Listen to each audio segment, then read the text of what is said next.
Not yet. All right. Welcome into another episode of Hockey Royalty Live, the official podcast of hockeyroyalty.com. We got our live game today, boys. So today we're going to be watching the Colorado Avalanche take on your Los Angeles Kings. It's going to be exciting. It's going to be funny. We might even cry a little bit over The Last of Us. Just stay in, stay tuned. Here we go.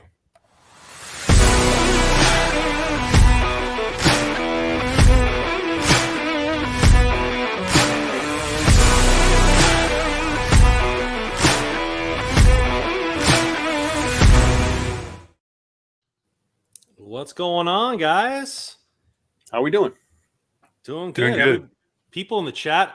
Look at Isaac coming in here real early. 6:16 my time, 4:16 on the West Coast. Can't wait for the game. Go Kings, go. Well, thank you, Isaac, being the first one in the chat. CJ, I bought my ticket. He's ready to ride tonight. Brandon saying Jordan Spence is in. I like that move. Let's see how it plays out for him. Al Smith saying, hey, we made it. Yes, we did. Yo. Go Kings, go here from Topanga. Double audio coming in here from double audio. Are we like vibrating or I don't hear anything different there. So it might be you on there or in Trapper, but how's it going, guys? Watching some hockey tonight. Looks like it's going to be a good game. Can we take on a little high-rise opponent? It's going to be the question, but let's start with you guys. How you guys doing? Dude, I'm pumped for this one. I am pretty excited. Should be fun. I mean, This is the big test, right? We got Gavrikov, kind of skeptical.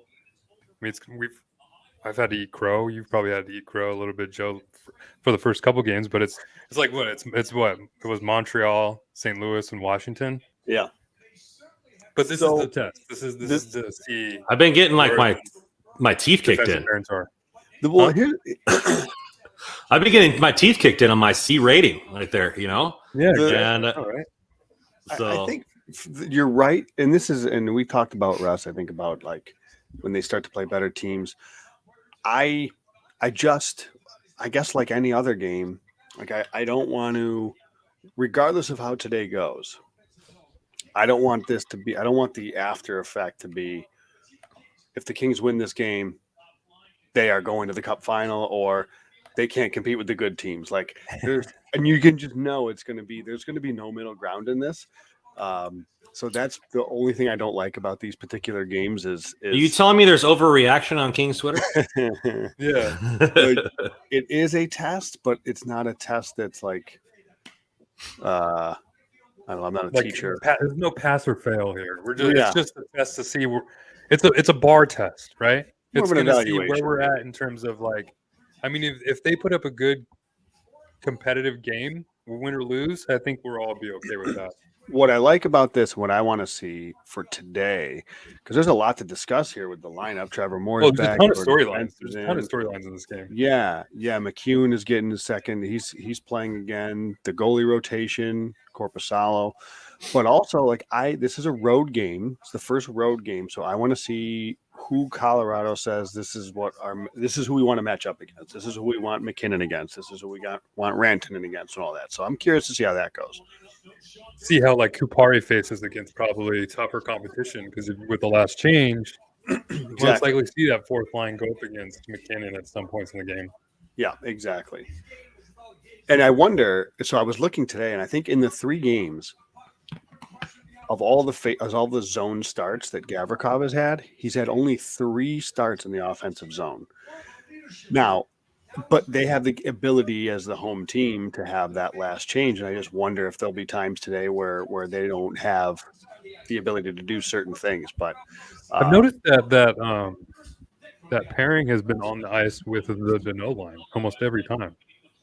Like the Dano line has started the last 2 games, I believe. Gavrikov and Roy have started the last 2 games. You kind of see this rotation. And I don't know if McClellan notices because we talked about it, how Dano, Fiala, and Arvidsson are so dynamic in terms of they create a ton of offensive scoring chances, but they're also giving up quite a bit. Yeah. So you have that Gavrikov-Roy shutdown unit with them, kind of helps them out a little bit. Maybe makes up for a little bit of Fiala's like aggressive offensive play. I think you're looking at, maybe something along the lines of this is, like you said, Joe, it's like we get you're putting Gavrikov in advantageous positions by having the last change.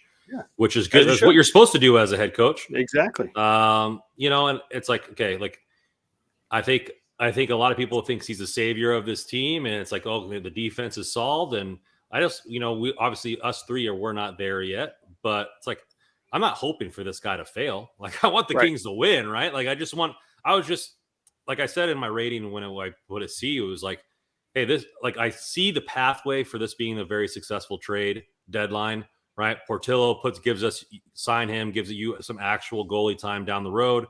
Korpisalo leads this team to multiple, series wins, and Gavrikov plays above what I thought he was going to play. Like that's a solid trade deadline at that point. But it's like that comes with play, and where I believed that Chychrun was a home run if we got him, right? That's automatic. So we'll see. Like I'm not against him or anything by any means. You hate him. I don't like Russians at all. Yeah, because whatever that Russian guy's name, I'm glad he's out of here. Your favorite kid. Oh, Vladimir Tkachev. Yeah. See, I already forgot. Well, I was on the Tkachev train. My hashtag Calder with the T and K. That was hot, and just Todd ruined my prediction there. I know. I just think, I guess Corpy's coming in with a new mask. We'll see what that looks like. But this is a big test. You're putting who I think and we all agreed, I think on the last podcast, should be the starter if he can get hot. So we'll see. Watch your mouth, CJ. Get going. Watch your mouth. Yes. Don't make me ban you, CJ. I'll ban you for 5 minutes for saying ridiculous stuff like that. But so let's see here. We're getting Spence in. Do you think he slots in? With who's the he's in on the left? Walker. He's in with Walker. So Walker's playing the left. Okay. So this is kind of like Rob Blake talked about, right? Where he was comfortable with Jersey and Walker on the left side, and this kind of goes to show you they don't probably think too much of Edler in these maybe more competitive environments right now. Probably not the worst assessment, right? But I mean, it's kind of. I don't want to say sad, or it's kind of a little unfortunate for where Edler's at, but I mean, this is why you get Gavrikov.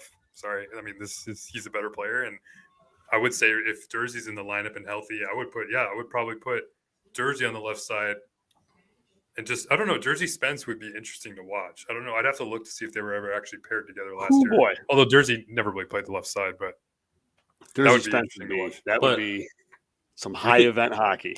You go back right? But you could go back to Jersey Roy. They were one effective pair, and have Spence and Gavrikov. Yeah, but if this Gavrikov-Roy pairing keeps playing the way it's playing, there's no way you're going to separate them. It's so weird, too, because, like Joe, like it's weird to watch, right? Because it doesn't feel like they should be this dynamic in the offensive zone. But I think it's more or less that Gavrikov is like a wall at any blue line, offensive zone blue line, at his own defensive zone blue line. His stick reach has been incredible to see in the first two games.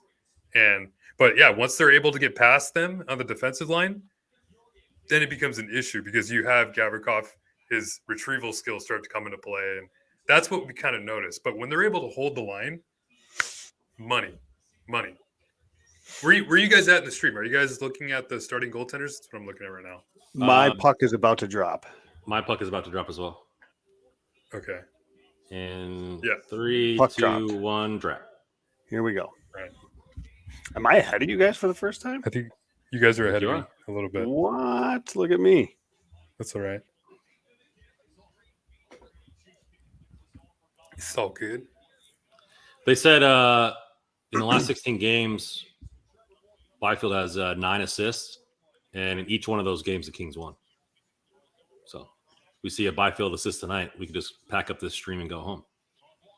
We'll see if this is any indication, but it is the McKinnon line that's paired against Roy and Gavrikov. So they evidently the first line. they're not too intimidated about the first 3 games, at least from this. Good stand-up right there by Roy. Dude, Roy's been so good this year. I think he's just been quietly one of the better players on the team. Just consistency is what you get out of him. He's never a player that when have we talked about Roy as being such a bad, like a problem? I think he had a bad stretch in the middle of this year, but you're right. Overall, like throughout the whatever we're at, how many games he's been consistent, especially playing with a guy on his left side the whole year. Trapper, see, bro. Yeah.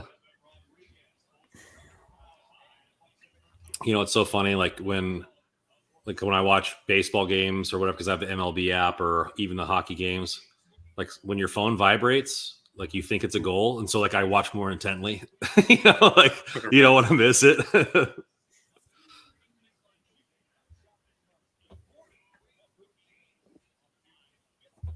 Yeah, Roy's known as Steady Eddie. Kiffin gets it.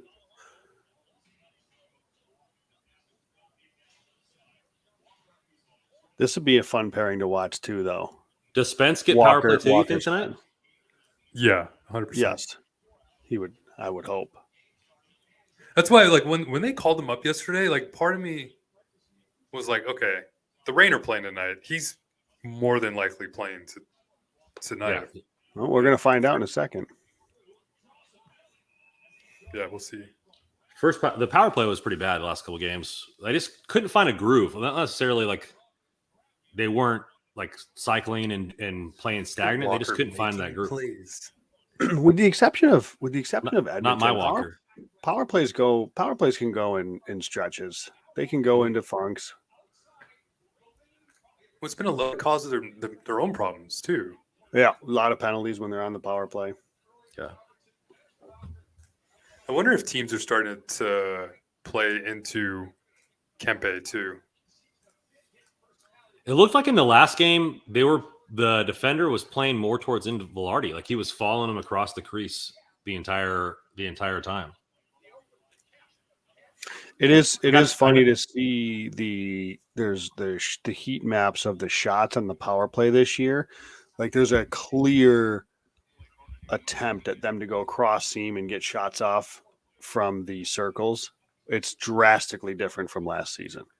Oh yeah, 100%. If you see where the Kempe heat map, is that what you're talking about? Just in general, the power play heat map, not even just Kempe's. But yeah, I'll show you. I screenshotted the difference in terms of last year, his heat map last year compared to this year. Oh, dude, it's crazy different in terms of where he's out on the ice.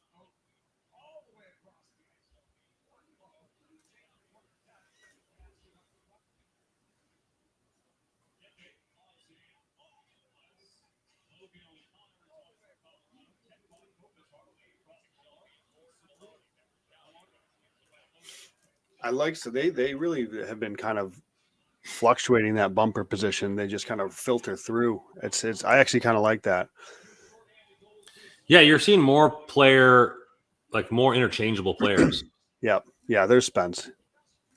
Makes sense. That was a little miscue from Deneau. Yeah.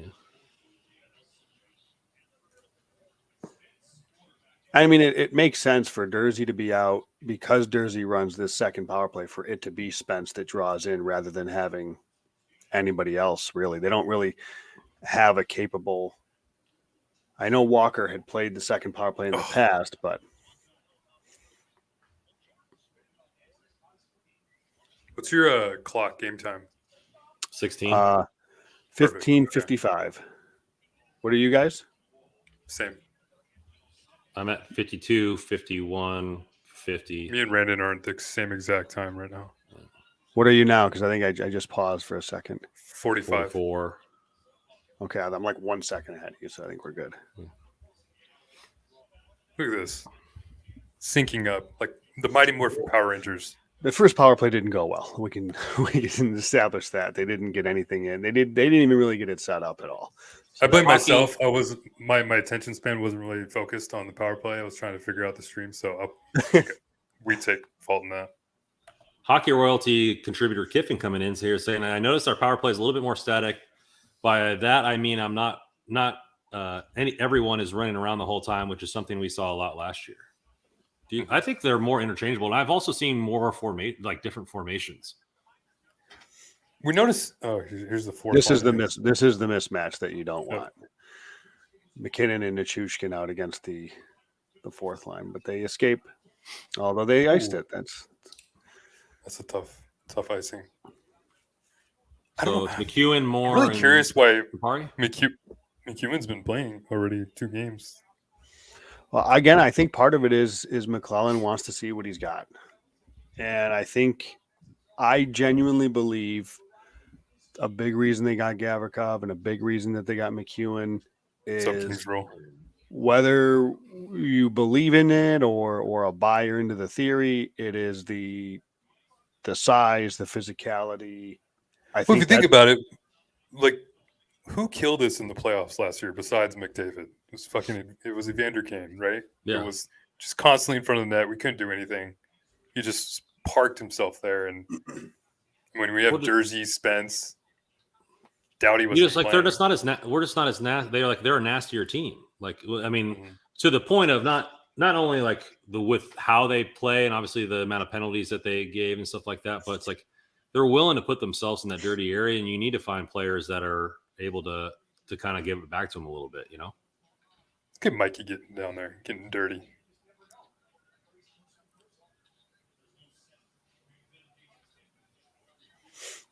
Yeah, I just wonder. I want to see what happens when he gets to playoffs. Goalie stick away. What that fourth line looks like. Oh, yeah, Georgia doesn't have stick. Is it Georgia's playing, right? Yeah. Another good shift by this line. Oh.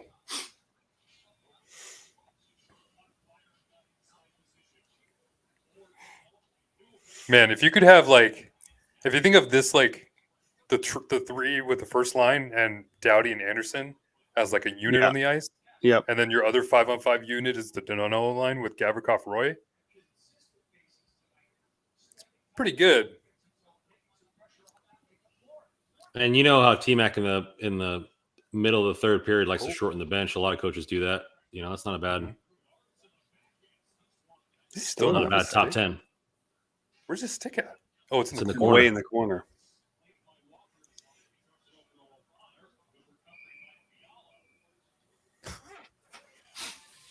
Just went to go get it.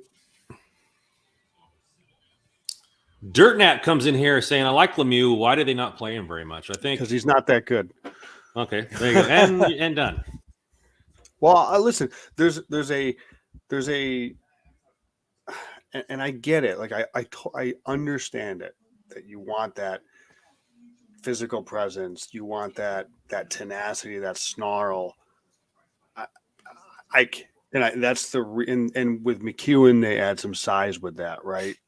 I still, and maybe it's just stubborn of me. Would you rather come playoff time? Would you rather have Zach McEwen in the lineup, or Kaliev, or Anderson Dolan, or Grundstrom for that matter? Like, verdict's still out for me on McEwen. I've only seen him the one game, so I really didn't watch him a lot in Philly, so I don't know a lot about him. So I don't want to go too crazy with it, but it's just like that particular type of player who provides. Again, I'm trying to say this nicely, like he hits guys, and I don't know what else.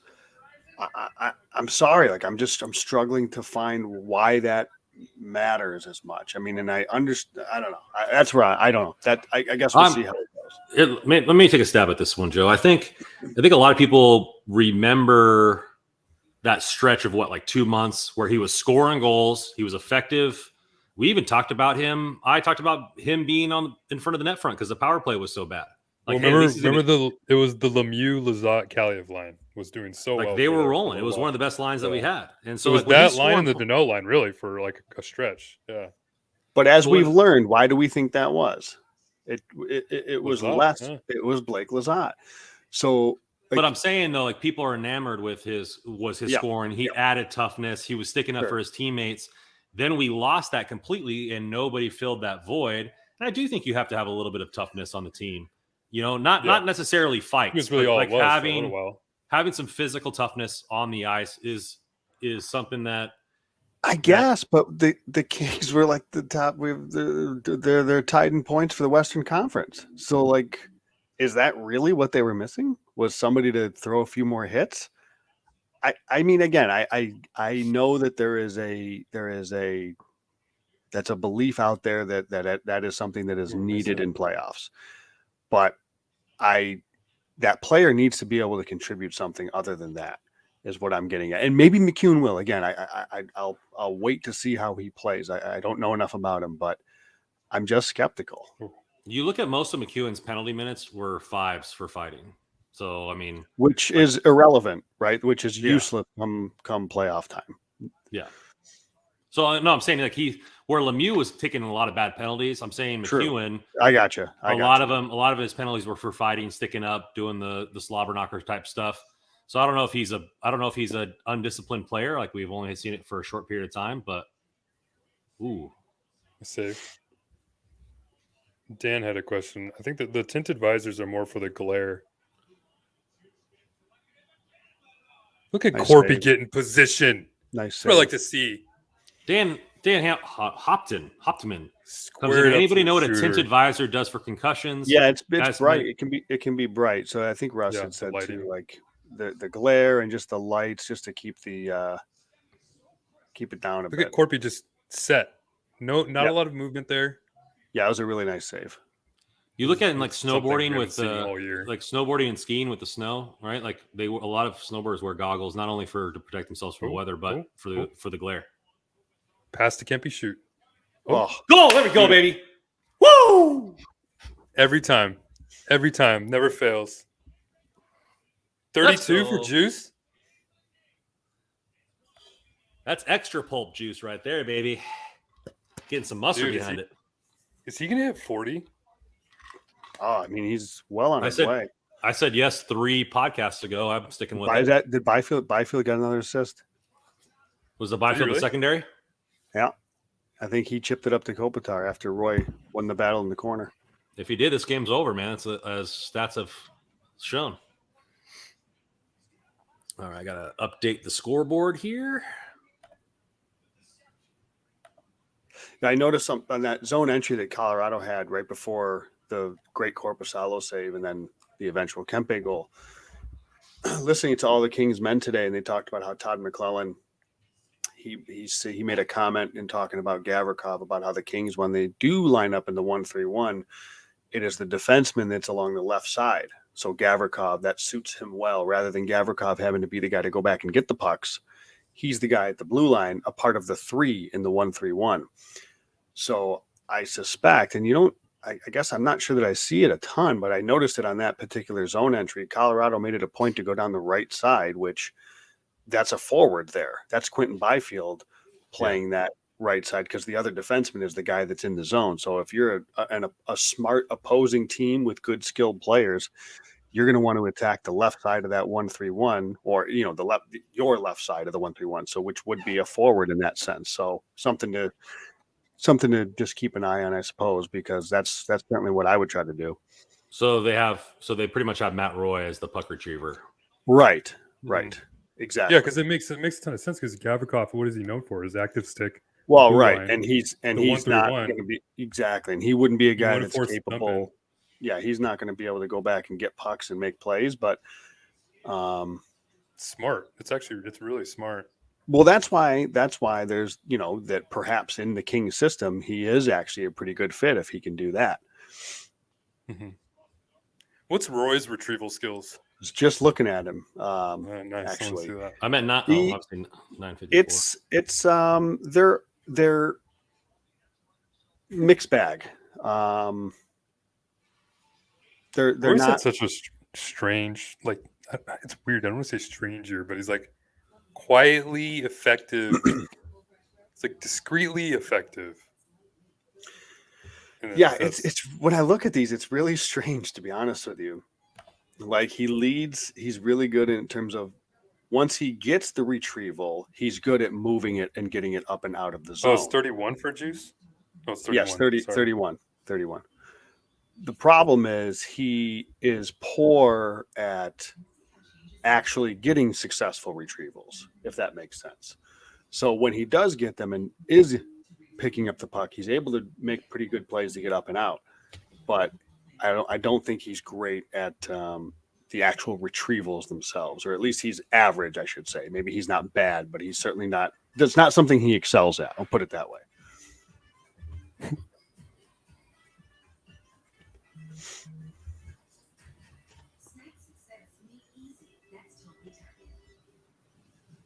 Which, by comparison, and I know this isn't really a fair one, but Drew Doughty is really good.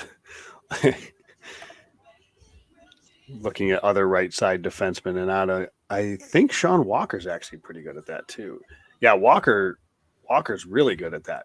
So that's a pair that could that pair makes a lot of sense. CJ coming in here it was interesting watching Chicago go 5 across horizontally to go against the 1-3-1. Do you think other teams will try that? Well, maybe they'll try the flying V, right? Because that was the way to go, Mighty Ducks. I don't know. I mean, I don't know what touch that. I don't know what Joe. Maybe you know. Is there a way to attack the 1-3-1, or have you not done enough research on like the vulnerability of that? Dude, if you can figure it out, then you're getting a job in the NHL. Well, I think you saw what teams have tried to do recently and I'd be interested to see Colorado. Like for one, I try to attack the forward as much as I can. Like I'm going to try. I've heard people in terms of dump-ins, like shoot it as hard as you can to the goalie. That's what I've heard people do or say, especially with the ruling now where you can't change. You mean at the goalie? Yeah, I don't know if I would do that because you're just giving. You shoot blocker side on goalies. Yeah, if you can, because especially if you got somebody that you can. I forget who I heard say that. Some former NHL player said that. If you can get somebody that can skate and win a race type of thing, then that makes a lot of sense.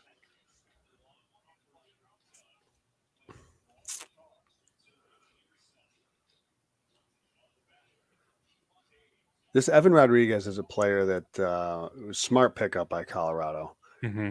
Look at Devontae. I love Devontae. They did credit Byfield with the assist. They did. Okay, I couldn't tell if he touched it or not.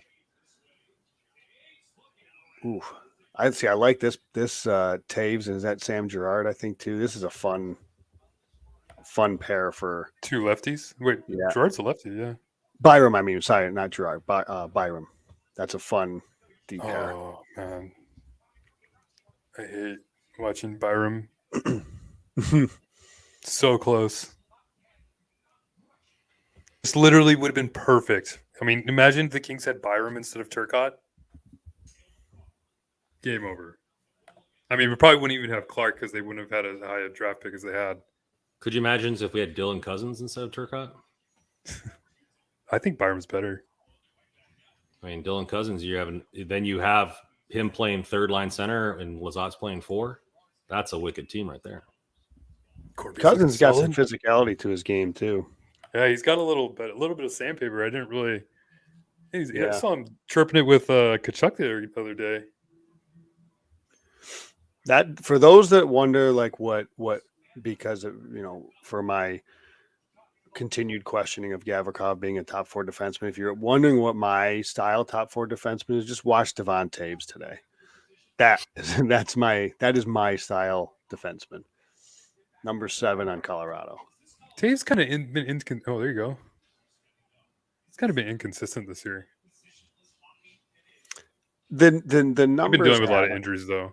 The numbers have been inconsistent. I think a lot of that has to do with. I should say the production has been a little inconsistent. I think a lot of it's got to do with just the amount of injuries this team has dealt with all season. And I don't know when Landeskog's coming back. I know he's skating, but nice play again by this. Juice almost had 32. He almost had 32 there. King's Rule, are you listening to Fox and Faust?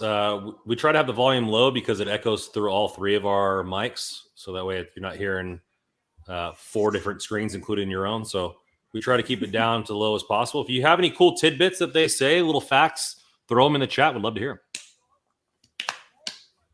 Trapper, we can just think about the fantasy of having better drafts, all right? Hindsight is always 20/20. This is a good matchup for the Kings here. Well, pretty much any matchup against Jack Johnson is a good matchup.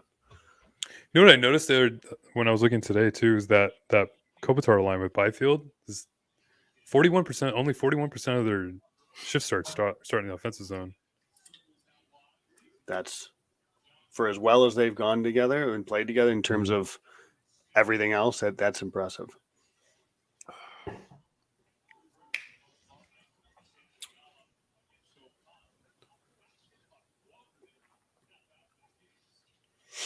Come on, Walker.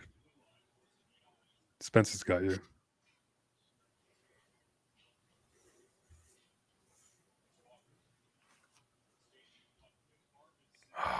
RV.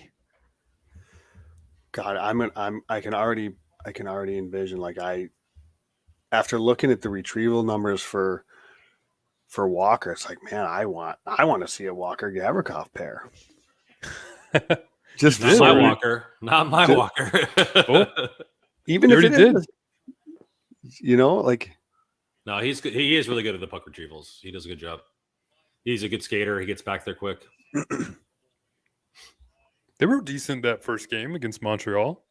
They weren't great. They weren't what the Roy Gavrikov pairing has been, but yeah, I mean, that's kind of what we were looking for, right? That's what I was asking for originally, but then I want Spence in there for Walker. You have Gavrikov, Roy, and then Dursey, Spence. Kiffin saying, do you mean Stanley Cup champion, American hero, LA Kings legend, Jack Johnson? That's exactly what I mean.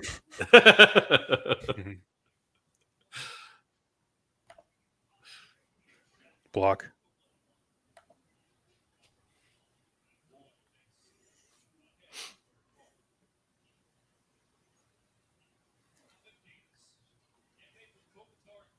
I mean, the Kings have reach, length on this line. There's an example of a zone entry where Makar is trying to wrap it. He's trying to go hard wrap, so it comes back around to the other side here, where there's going to be the forward that's going back to get the puck. So that's, if you can't attack the forward straight, that's probably one thing you'll see is either soft dumps into this left corner or the hard wraps to go this way. And here they're coming down this side again, try to take advantage of the forward. Yep. Makes sense. Kapari can't get there. Off the post.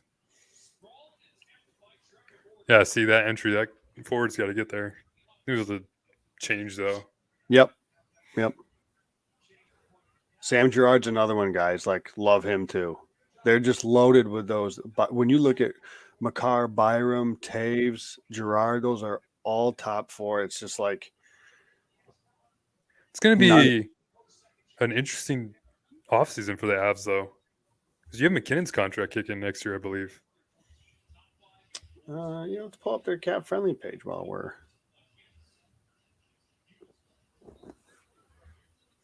How do you manage the goalie situation? I'll throw that question up here in the next commercial break. Okay. Only 3 shots on goal. They've definitely been like. It hasn't had the feel of the Colorado's dominating the game by any means, but the Kings have been more passive. Like, they're more willing to say, let's sit back and we'll allow Colorado to come back, and then we'll just try to alleviate pressure. Such an odd third or fourth line there for the Kings. Yeah, strange grouping. There's the hard wrapper on the other side. You're going to try to catch the forward. Bang. Turnover. Nope. Okay. Spence, good play. Nice play. That's a beautiful play. Yep. Yeah, so that's definitely how Colorado's looking at it, just to go throw out the boards side and go on the other side. Yeah. Well, it's on the goalie. I mean, that's why Quick was actually pretty good at that, stopping the puck behind his own net. Good call, Russ. Yeah. Yep.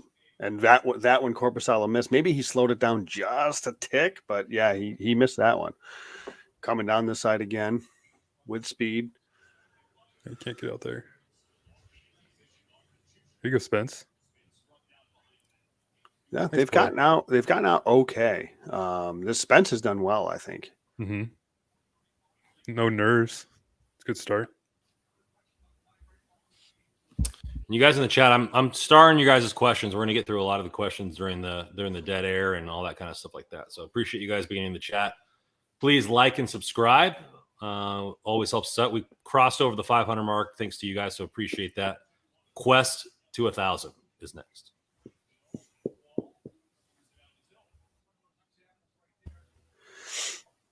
They waved that off. Wow. Okay. Yeah, that was strange. That was a weird call. Good step there by Dano. Yeah, that was really perfect. good step there. Oh, Oof. steady Eddie. Man, I jinxed him. Absolutely jinxed him. No kidding, King's rule. No kidding. Oh.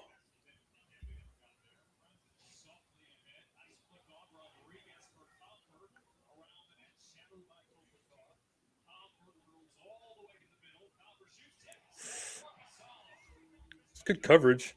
Yeah, there hasn't really been any second chance opportunities for Colorado. They're getting traffic, though. That's the only thing that's scary. Is Yep. Play Dewey.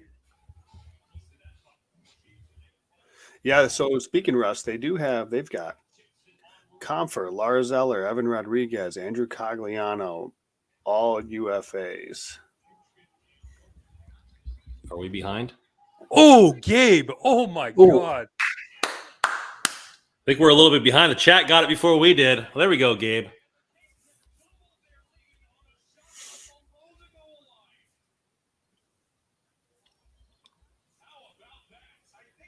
How did that go in? I didn't see it. The camera guy didn't even have it.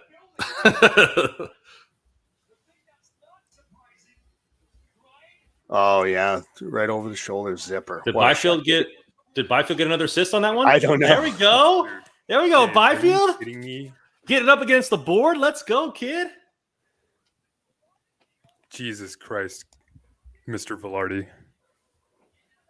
Gabe. 2 goals and 4 shots. So dude, what's Byfield's on ice shooting percentage going to be after this game? It's going to be insane. It was already at like 14. I think. Speaking of Gabe Velarde, some fan who was listening to, I forget his Twitter handle, but he was listening to the podcast. He did a poll on our question about Gabe Velarde, his extension. Would you do 8 years at 5.5, or would you want a bridge deal? And it was like, I think it was like 55 bridge, 35, and then there was another option, which was like a 1-year deal, prove it deal, or whatever. But so I would be very surprised if this doesn't happen. If they don't sign him to like a 2-3 year deal at like $6 million, keep his RFA status before he hits UFA status on 2027, and then you can revisit it. And I don't think that it's something that Gabe would be opposed to either. Oh, yeah. If I'm the player, if I'm Gabe, I probably want to try to maximize whatever I can, take the bridge. But that's the thing. If it's good for the player, then if you're the team, you want the long term. But I get it. If Gabe probably prefers something a little bit shorter so he can hit UFA sooner. And he draws a penalty. Why is Gavrikov? That was Gavrikov Walker on the line or on the ice there together. Maybe bad change or something. All right, we're going to commercial break. We'll get to one of your guys' questions here. Let's start with Mason Jeffrey. How do you guys manage the goalie situation LA has now? 50-50 till the playoffs? Wonder the situation to have. We talked about this in the last pod. Do you guys feel any differently about how that goes now? Joe, you want to start with this one? I kind of agreed with what Russ was saying, that you probably got to give Korpisalo, if there's 20 games left at the time, 12 to 15 of those games. But I was skeptical that would happen, just because I don't know. I just didn't. I don't see Todd McClellan just handing him the gig. So far there's a rotation. I would have went back to him after what was the game after his first game. I would have went back to him again. I'm getting the games mixed up, which ones they were, but that didn't happen. They've rotated.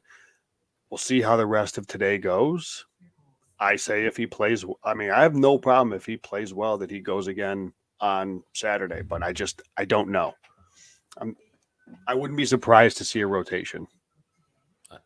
You can't. It's kind of I guess Copley, got paid for his contributions this year with the extension, so it's not like you can't be too sad for the guy. But it's about winning games, and I think Corpy gives us the best chance to go deep if he gets hot, and I think you need to give him at least 75% of the games going forward. That's just good so far in the first few games. Four periods or so. Yep. again, I've said before, like, I just don't know that the gap in a short sample between Korpisalo and Copley is going to be drastically different. So the Kings, I think overall over a larger sample, I think I tend to agree that I think Korpisalo is better, but I don't know. We'll see. Yeah, we'll see. Dude, that shot by Velarde. Do you think T-Mac they has don't to even have a goalie? they don't even have a good angle on that shot. What? Sorry. Do you think T-Mac's going to have to pick a goalie and ride him, or do you think it's going to be kind of not necessarily back and forth, but if one of the goalies has a bad game, he flips and goes to the other guy? I think with like 5 games left, he should pick a goalie and ride him. At least, like if we get to 5 games, it should be like should probably get like at least 4 of the 5 starts. I'd have to look at the schedule. It just, to me, it would just depend on how they're playing. I don't like the idea of forcing a one to ride a guy just for the sake of riding a guy. I think these days, I have no problem. I think now, to your point, Russ, I wouldn't be surprised if he decides to do that. But I think these days, I think coaches should be a little bit more willing to ride. They don't have to pick one to go through the playoffs. Like, I don't think that has to be a thing. If you don't have one, you don't have one. And the Kings, you could argue right now, have 2 that are playing okay. Did anybody see? I was happy to look at Money Puck to get the stats for the first period here, and did anybody see the score of that Dallas Buffalo game by chance? I was just looking at it. No, is this a plug for your Buffalo? No, it's not. Golden Knights are on the verge of winning. Yeah. Edmonton tied Boston, so not a lot of help. Dallas beat Buffalo 10-4 today. Whoo! Let me guess. Marchment still didn't score. Oh, he scored.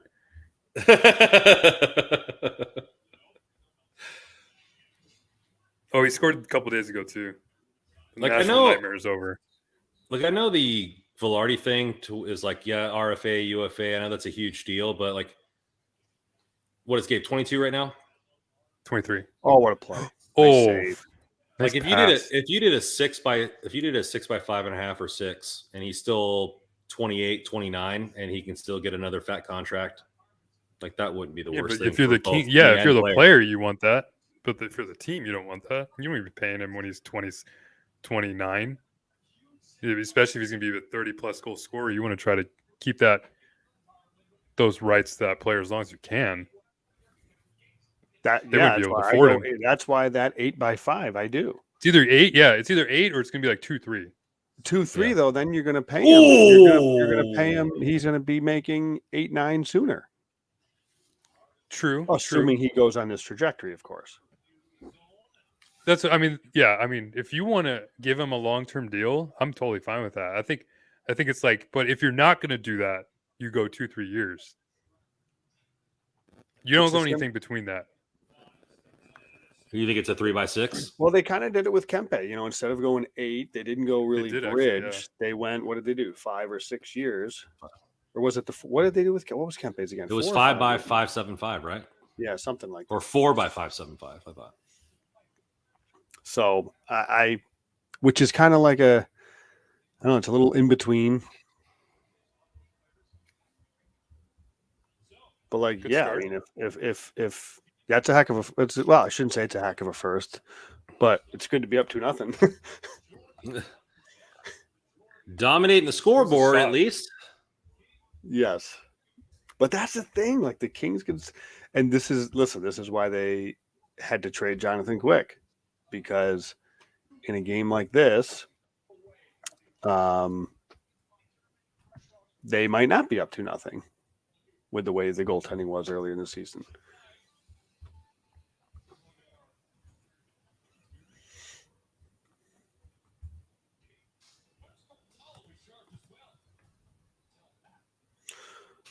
So, and again, did Kopitar get an assist on the second goal?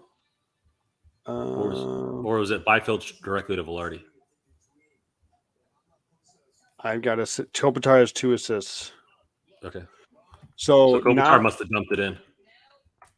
The biggest. So one of the things we were talking about, and again, it's one period. So, like I said, I'm not overreacting one way or the other here, but drastically. I mean, we need to see like a middle ground here for this Gavrikov Roy pair, because they've gone like full domination to they were in 12 5-on-5 shot attempts. They were 1 and 11. So that was the exact opposite of the way they've been the first two games that they've played together. Which is what your fear was against a more agile team. Yeah. Correct. Now, again, it's one period, so we'll see how they adjust and how they move forward. But it's also telling. Like, look at Joe. Joe knows hockey. ECHL Swamp Rabbits. Give him a phone call. So give him a gig. He knows what he's doing. It's you only have to look at what the other team's coaches and their staff is doing. Like, they don't care about the dominant Roy Gavrikov duo against St. Louis and Washington, because if they were, they wouldn't pair their top line against them. But they know better, and they know we don't want that. That pairing doesn't scare me. Mikey Anderson scares us because that guy, is a much better, overall defenseman. Obviously, Drew Doughty, that pair is much better. So again, it's one period, so we'll see how this goes, and hopefully there's some adjustments to be made here. But this was the concern that I had, but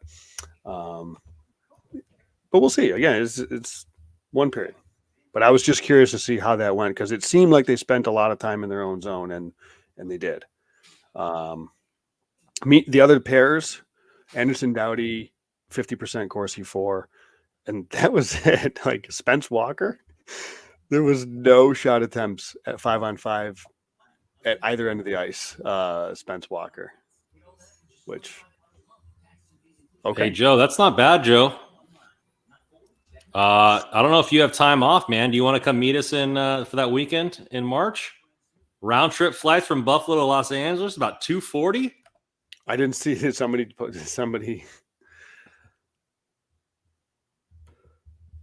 I'm actually going to be in. What was that weekend? The 24th. Oh, the 24th. Okay, because I'm going that Friday to see the Rangers in Buffalo. Actually, the 31st. Okay.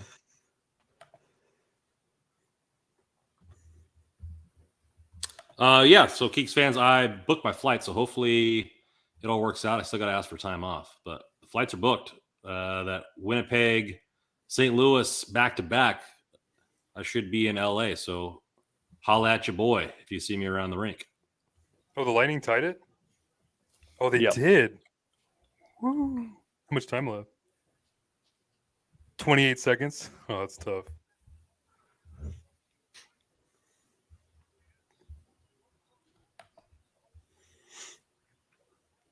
Yeah, looks like Vegas is going to get a point then. That sucks.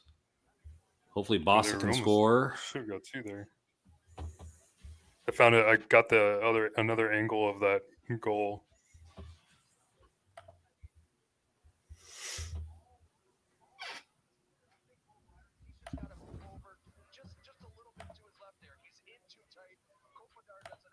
Did it go off the helmet, or did he snipe it clean?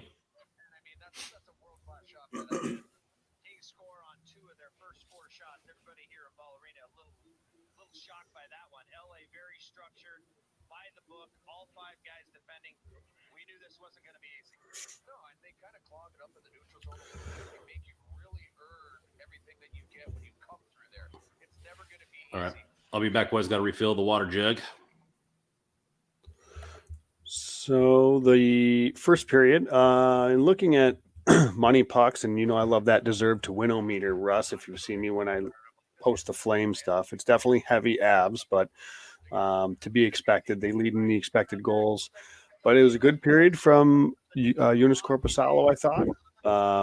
He made some saves when he needed to. I think the Kings did a pretty good job of – I don't think they allowed too much in some dangerous areas. And when they did, they were able to, for the most part, get up and at least, if not out of the zone, out of danger. Yeah. And they capitalized, right? They capitalized on the rare chance that they had. Good 2-on-1. What's the shots?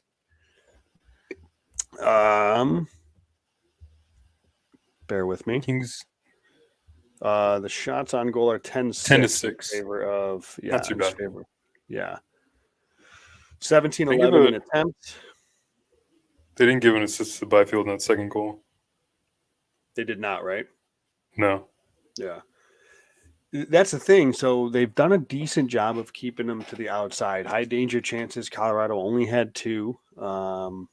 So despite and that's yeah. So I think all things considered, it wasn't a terrible opening 20. I mean, it wasn't good from a shot attempt standpoint, but again, like I said, they kept them for the most part to the outside. Kings didn't generate anything offensively. I mean, they had the play off the rush and the kind of the quick strike from Velarde, but 0 high danger chances for the Kings that period. Just 4 scoring chances total. But hey, you're up 2-0, and you take it and see if there's any adjustments. And you figure Colorado's going to press a little bit, so perhaps there's going to be some more chances off the rush going back the other way for in the second period. Mm-hmm.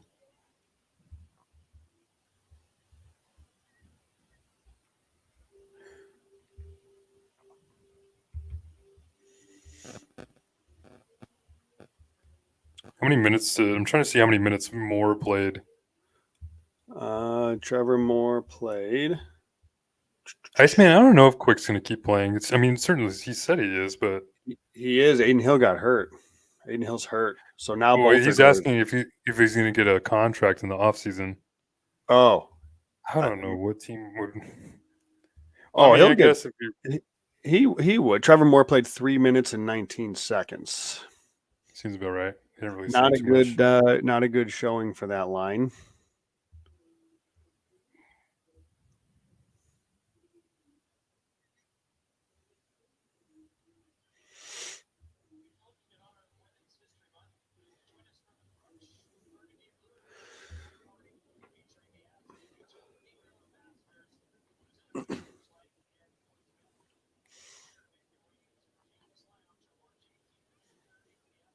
Wait, what? What did you hear? We almost got a goalie. Quick almost got in a goalie fight. Of course. Quick.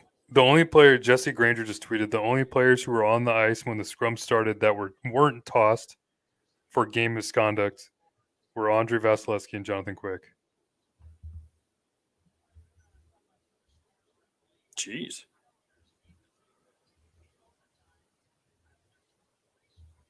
Oh, the Golden Knights won. Yeah, that's I don't know this. Come on, Lightning.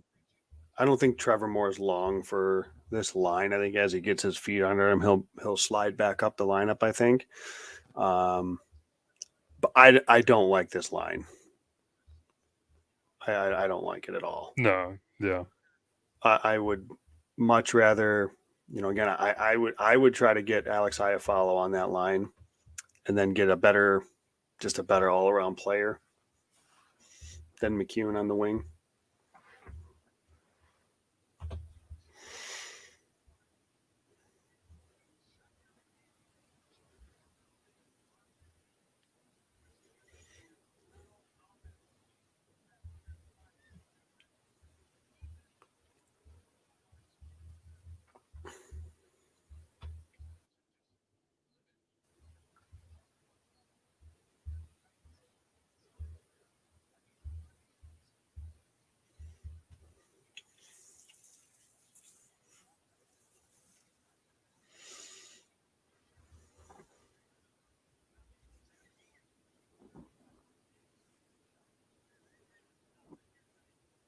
Yeah, the Lightning do suck. They didn't do crap. No help. Hopefully the Boston Bruins can come strong. And that game's tied late in the third. Yeah, tied. It was 2-0 Boston. I know. It's the only other team to come back from 2 was the Kings.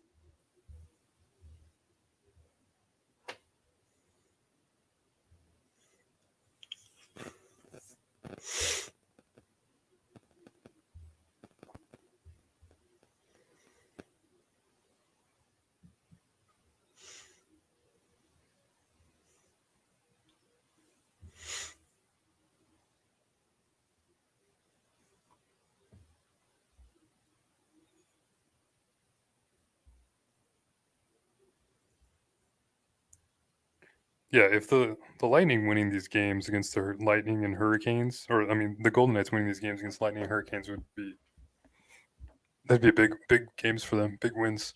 Yeah, for sure.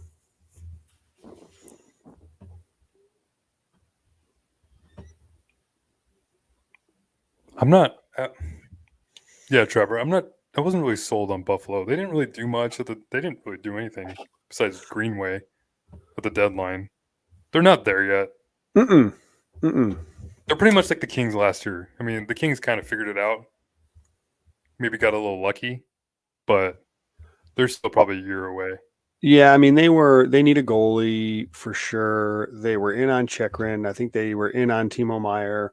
If they could have done something to get somebody with term like that, but at the same time, I think Kevin Adams was pretty adamant. Like he didn't want to go out of his way to speed this up. I look at them as the Devils of last year. That you can tell the pieces are in place. There's a ton of talent. They're playing the right way. They're exciting. They're a high event, exactly like the Devils last year. And they couldn't get saves, so I wouldn't be surprised at all to see them be a team next year. But I think that you look at what Stevie Yzerman said after the deadline. In no way was I going to be a buyer, and I don't think they should have, and I don't think Buffalo should have. I think if there were pieces to buy that had term, like a Greenway, fine. Otherwise, there's no need for them to do too much. I don't think that I don't think it made much sense. No. See, Sandin played 30 minutes tonight. Oh, I love him. Were they good 30 minutes or? I mean, they lost in a shootout to the Devils. Let me see. So that's a tough matchup. The Devils are. It's not terrible 30 minutes apparently. Joe's like, oh man, I love that guy. Was he any good tonight? It was 3-2. So I mean, he played 29.58, and he was a +2.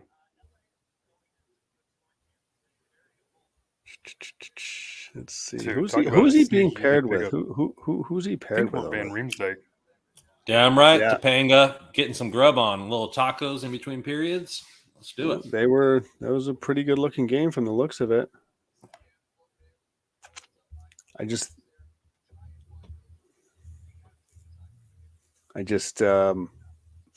get annoyed with people thinking you need to be big. Come on, it's the Quentin Byfield argument. I did listen to that. You want to talk about it? I don't recall anything being too crazy, unless I'm just forgetting anything. It was kind of, I mean, it was he. You know what he talked about actually, which stuck out. I think it was. I don't know if he was in high school. I'm trying to think if he was high school. No, he might have been in like the development program actually, where he just kept growing. Like he hit these massive growth spurts, and he couldn't keep up with it. Like physically, he's like, just when I felt comfortable in my body, I grew another freaking 5 inches. And he's like, I had to start all over again. So it was a huge adjustment for him from the sounds of it, like the way he was growing so fast at that age. But talk about, yeah, I mean, I remember watching, he was down here in Rochester. I remember watching him in Rochester for a bit, and he looked like there was a player there, and I always liked his shot, but to see never in a million years did I expect this. I didn't expect this.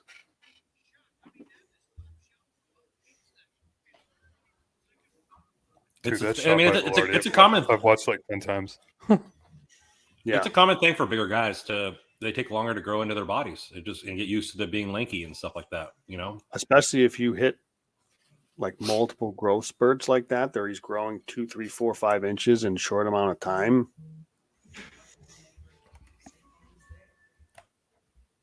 I think it was Ray Ferraro that talks about Byfield when he got his growth spurt, how it kind of took him a little time to get adjusted to it. Yeah, absolutely. Oilers are up. Are you kidding me? Yeah, everyone started shitting on the Western Conference. Now look what's happening.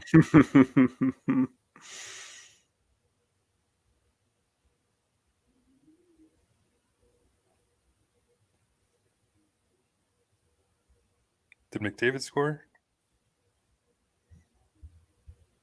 No. And McDavid doesn't have a point. That There's one shot on goal. Must be playing a lot of 5-on-5.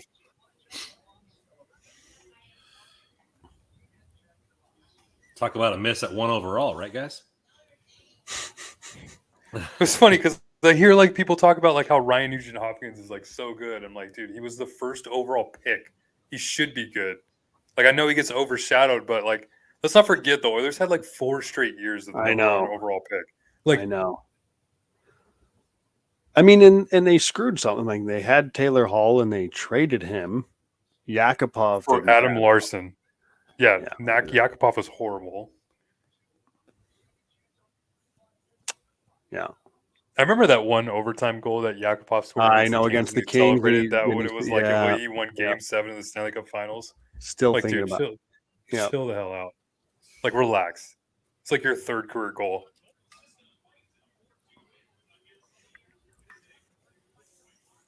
It's right. The Kings don't need any help tonight. I think they're faring pretty well so far. I mean, if you can get this win, look at the rest of your schedule. We talked about it. They don't play anybody. Predators, Islanders, Blue Jackets. We're not getting any help. We're not getting any help though. Like the whole Pacific won games. The Kings came into today tied in points for the Pacific and the West. If you win your games, you don't need any help. Win your games. Hey, you need a little bit of help, Joe. a little puck luck, you know? Just a little bit, you know? All right. So what do you guys think about my post? I got a lot of... my puck is about to drop. All right, we'll save that then. I might be behind. I'm still on a replay. So am I. How did Russ get ahead of us? Sneaky. I can pause. Well, let's see. It just dropped. No, I'm still. Let me know when your guys drop. Fast forward, Joe. Guys... I fast forward. Mine just dropped. All right, perfect. I'm at 1949, 48, 47. Yeah, that's cool. I'm like 2 seconds behind. It's no big deal. I think I'm 2 seconds ahead now, but we're close enough.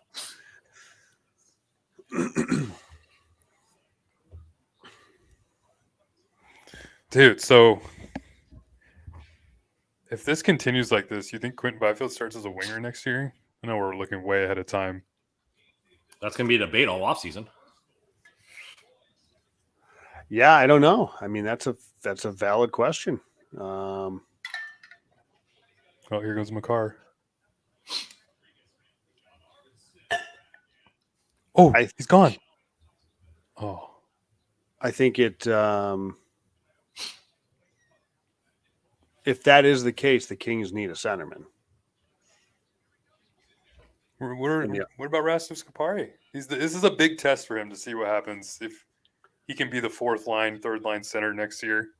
So here's the thing, though. Here's the thing, and this is what's kind of driving me a little bit nuts. I think the Kings, haven't they even stated it? Like the attempt is just try to win another cup with Kopitar and Doughty.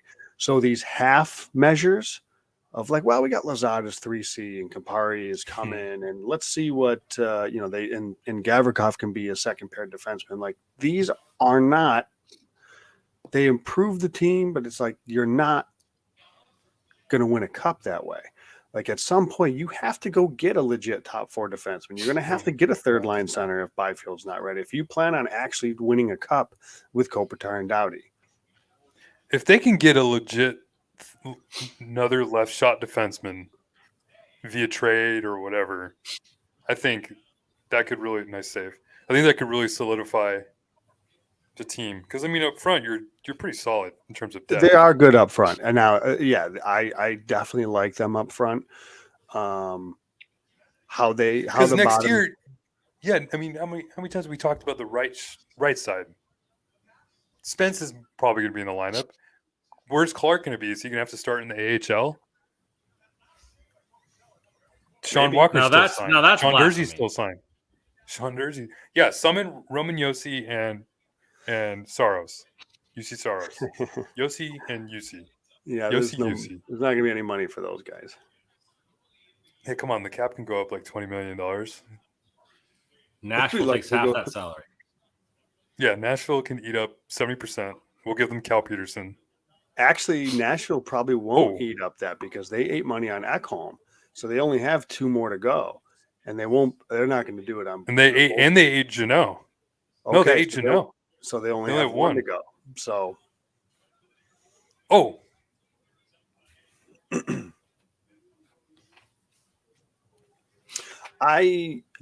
Walker line's not been. We get a third party. Yeah, we get a third party to eat the cap. True.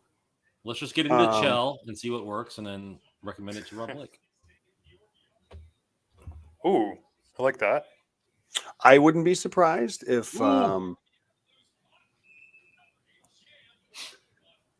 wouldn't be surprised if Matt Roy is somebody that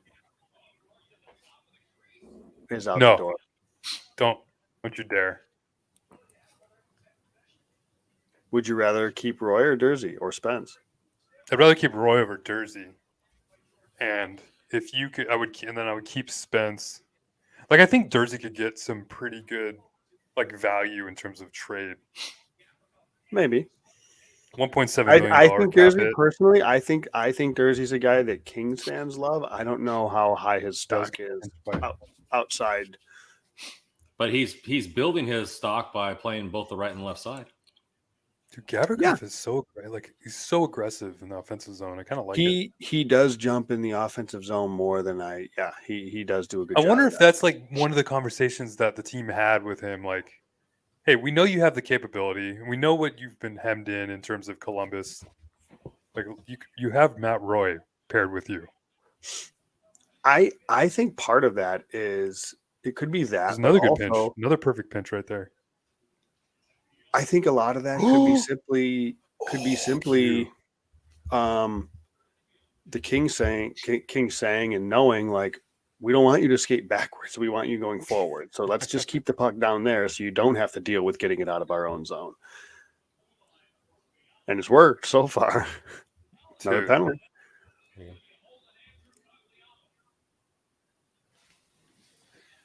Damn, Kings are all over the Avs, which is OC Steve, are we doing a game called Extend, Cut, and Trade? Right for right shot D?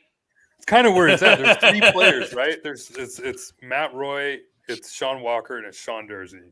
And everybody wants Jordan Spence and Brant Clark in the lineup. Those are the 2 young guns. I don't want Roy to go. I'm married to Matt Roy. We've had our honeymoon already. This is you're extending Matt Roy, you're trading Dursey, and you're cutting Walker. Boom. Right. Trading both Dursey and Walker. Just get rid of them both. I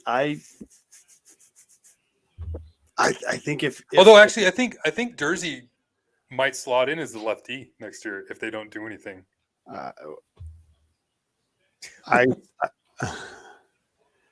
I think it would be. I think Spence could be. Spence moves the puck so well on the blue line. Yeah, I love him. So good.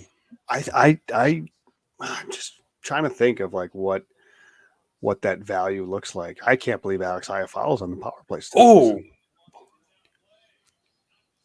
Q with a little 88-mile-an-hour 1T.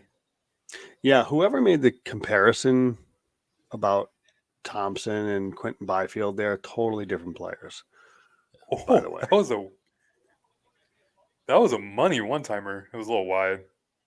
Was it long ago?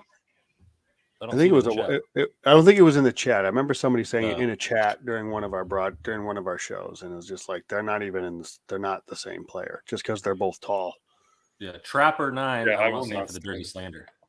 I won't either. I mean, I really like Dursey compared to most other people, but I mean, if we're talking about my boy Clark or Dursey can. I mean, I wouldn't be surprised if Clark starts in the A next year. We've seen how patient Kings have been. Yeah. Too patient. Yeah.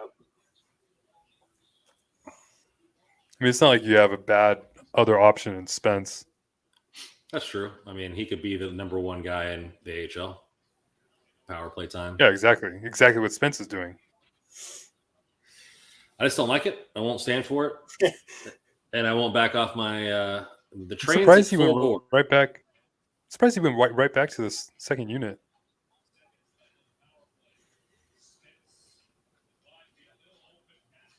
Try to go through the legs there, Arby. Dude, Byfield? He's turning into a player. Oh, Spence, you got to shoot that. That was nice. I get it there. I get it. He's trying a little too much. I get it, though. Byfield. Yeah, Byfield is looking pretty good. So, Joe, like, if you think about it, if he didn't get sick, we'd be looking at right around Christmas time right now is how many games he's been playing. Right? So. I wasn't that far off. Now, I wonder if they would have went to, because there were some injuries, which was why they went to him and the winger. True. Yeah, so. I can't take credit for that. Oh, boy. Oh! Look at Corpy. Let's go. Oh, sorry, was that loud? Kopitar. No, you're good. I was excited. Kopitar just mean mugged Andrew Cogliano in the blue line. There you go, Corpy. Big saves. So, in between intermission. So, yeah, I posted something yesterday with all these bottom feeders in the Pacific being so close to the lottery. Obviously, Anaheim already has a lot of young studs that they've already, I would say, are well on their way to hitting on with Drysdale, McTavish, Zegras. And then you have the Sharks, obviously William Eklund. They're in place to probably get a top 3 pick. Are you guys worried at all about the West being super competitive like the Atlantic is this year, or Kings just got to handle themselves because they got a good team as well? I think, Joe, you talked about it earlier, how the Sharks, like a few months ago, the Sharks are like still a ways away. Mm-hmm. The Canucks look like they have no idea what they're doing. You think about three the to Flames could be 5 years away. The Flames could be going up in flames because you have Huberdeau's contract kicking in at $10.5 million next year, and he's not looking. It's not looking like a great fit. Obviously, it's just. I still think the Flames are going to be. If I'm the Flames, because they got a decision to make. What do they try to not blow it up, because they're not going to do that, but like, how do they react to this season, which I think is a total fluke? I would run it right back. I mean, maybe make a couple minor changes, but I bet if you run it right back, they could be. I wouldn't be surprised they got rid of Sutter.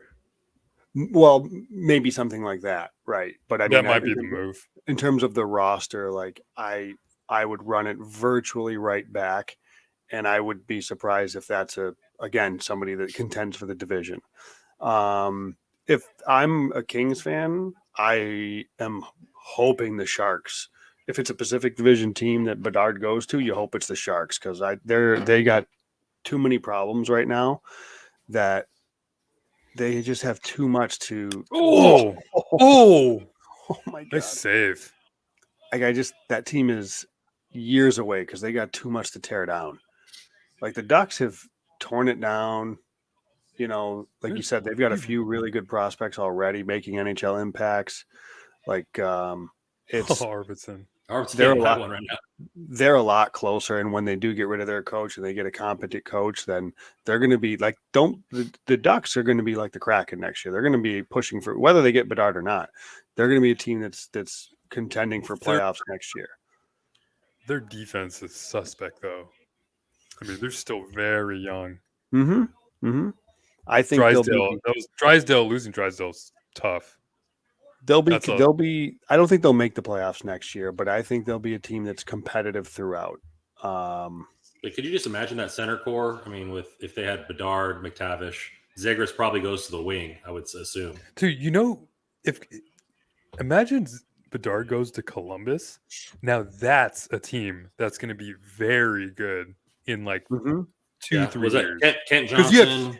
You have Kent Johnson. You have Rowensky. You have Juracek. Juracek looks like a stud. Yeah, and you still have Goudreau and Laine under contract. You still have Jenner. You still have who else is there? Like they have solid play. Laine. You still have Laine. Could you imagine Bedard and Laine together? That'd be insane. Laine would be a 40-goal scorer again. Yeah, they weren't supposed to be this bad.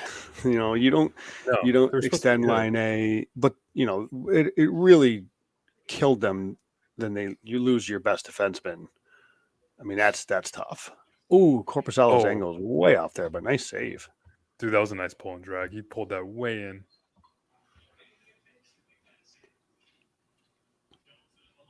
I mean, it would be a good 1-2 punch in Arizona with him and Logan Cooley. Yeah, and I like that forward group that they're putting together there. They butchered the Chikrin trade, but I mean, if Ottawa drops into the top 10 and they get 2 top 10 picks, I mean, Ottawa's closer to the playoffs than top 10. Yeah. But yeah, it'll be tough for them. It'll be tough for them to make the playoffs too. Pittsburgh has sort of figured it out. The Islanders are somehow winning games.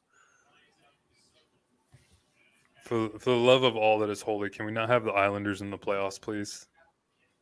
They're somehow in right now. Oh. I just don't get it. Ilya Sorokin. Dude, although an Islanders Bruins opening round would just be a slaughter. It would. I would hope it would. It would be a boring slaughter. What did Daryl Sutter say last year about playing Colorado? It'd be a waste of 8 days. Perfect summary. That's exactly what they did to the Predators too. Just swept them in like 7 days. It was 8 days. Yep. We're tied in shots now. And listen, and I know we've said it. Everybody said it. You know, when Colorado gets healthy, they're going to be dangerous, but they're not. They're still not. Landeskog is still out. They lost Josh Manson. This is them. This is the team right now. Probably Landeskog might not come back. Manson is still going to be out for a while. Yeah, they're hopeful that he comes back. But Doug Slugs saying, hoping the Flyers can get some luck and get the number 1 overall. Tortorella would ruin Bedard. This guy doesn't check. You know, I don't understand why they hired Tortorella. I genuinely don't understand why they did that. Because what they should have done was doing like Dallas Eakins is ruining the Ducks shouldn't be this bad. They're not good, but they shouldn't be this bad. But Dallas Eakins is killing that team. Jonathan Tortorella, if he was coaching the Ducks, would probably have the Ducks in a much better place. Certainly not in he needs a coach like Tortorella or Boudreau. Boudreau would be really good with that kind of group. For all the knock on Tortorella, and I get it, but like, look how he's got a Flyers team that should be like bottom 3-4 in the league, and you know they're 26th. It's not good, but like they're doing way better than I would have expected.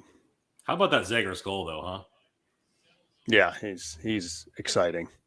I don't care. Like people are like, oh yeah, he's minus 26. I know they want to troll him a lot, but he's a young player. He just needs to learn. He's a young player. That nice tie up by Gavrikov there.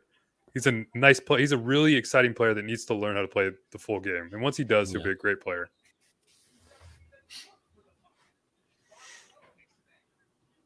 If not, he'll be what do you think he could be like a Fiala, where Fiala doesn't really play much defense and like he just yeah, that's a good comparison. But he generates so much offense to where if you pair him with some guys.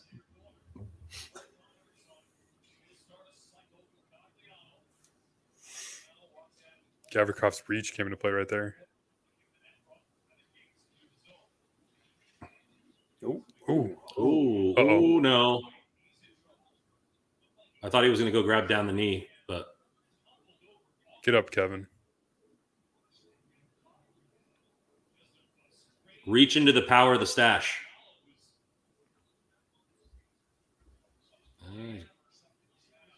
He looks like he's okay. He grabbed the knee real quick. When he flipped over, he went directly for the knee right quick. So, and now he's not putting any pressure on it. A lot of weight on his left knee. That's not good. Well, this party really died, huh?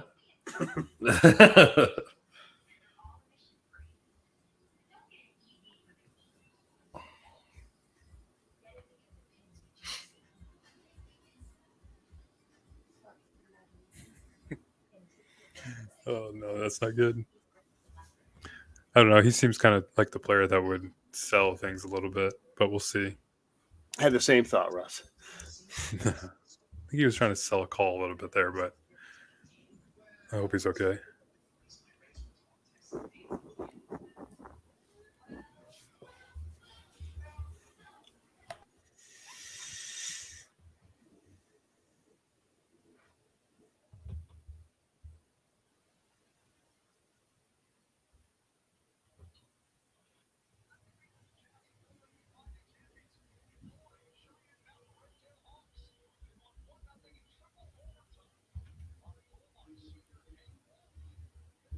Moore's lineup spot just opened up. Yep, there goes the nice line. Kings with the better of the shot attempts. Yeah, the second period's been great. Far. Yep, 10-8. 4 high danger chances this period. They didn't have any in the second, so definitely a better period.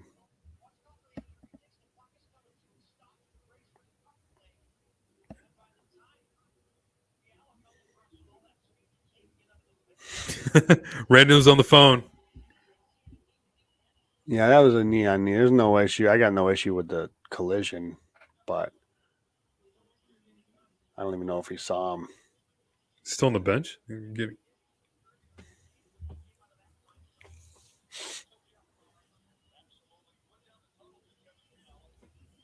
He went down the tunnel.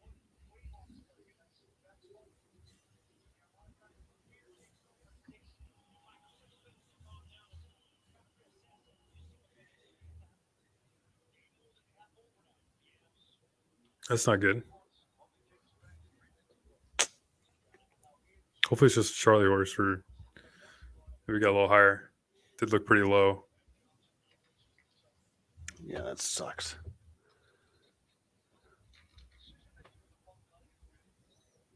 Well, let's see what happens. Next man up.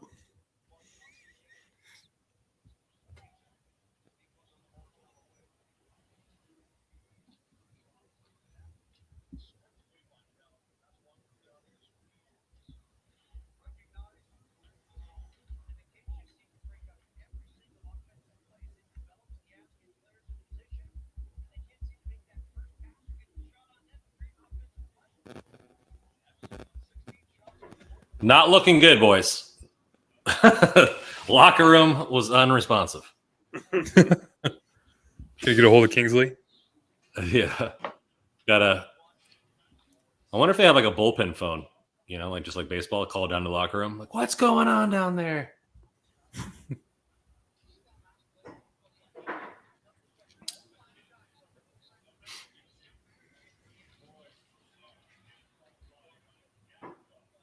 It's a good play. Yeah, that was a nice out. Oh.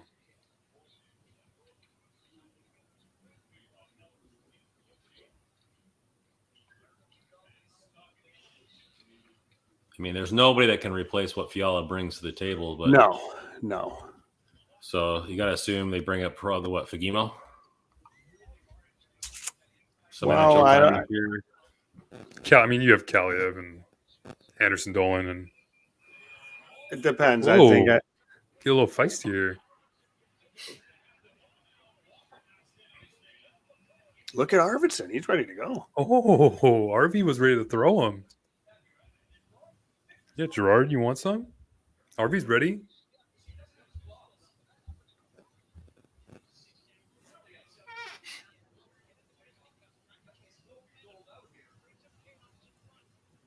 What started all that?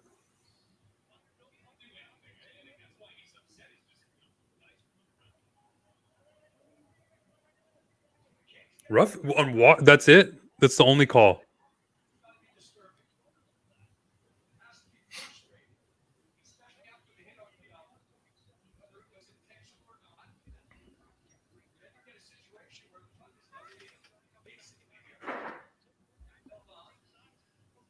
I don't know what O'Connor was doing or why he did that.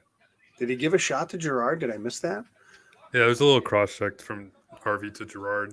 Okay. You can see why Walker got the penalty. Oh, yeah, because McCarr just got totally knocked over.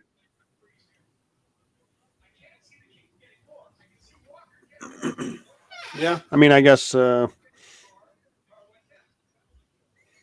mean, that's the thing. Like, in the NHL they could throw Arvidsson and then one in the collar and Girard in the box, but it's all the same result. Walker gets the extra. Makes sense. Well, plus he comes down as a defenseman there. Yep. That's a little bit more. It wasn't Girard that smart hit for Fiala. Wasn't Girard. Wasn't it Cogliano that hit Fiala? And Cogliano hit Fiala. And the hit wasn't dirty. Yeah, it didn't. Just kind of fluky almost. Oh, is that him back on the bench? No. Yeah. It looked like Kempe. Looked like Kempe. It was a lefty stick, yeah, so it could be Kempe. But the bench looks fuller. It did. Especially with Walker on the bench. We'll see.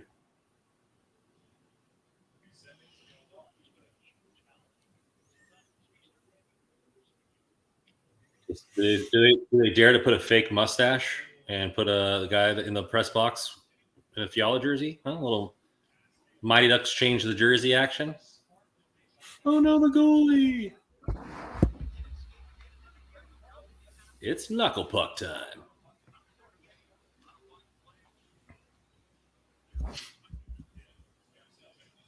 Joe, does anybody try to unleash a knuckle puck in beard league games? No. That would be fun. That's actually, I never have thought about that. Pretty funny to try to do. I did have though, when I was younger and I went to a camp locally. I played hockey with former NHL defenseman Jim Weimer. Talk about a big boy. I played hockey with his son, and he ran this camp. He ran this camp, and he wasn't a knuckle puck, but he did throw. He would shoot this puck from the red line. It would he literally would put dip on it, and where it bounced like 6 feet in front of the goalie, like intentionally. It was crazy. I could never figure out how to do it. Nice save, Corpus. What a save! That's a really nice save.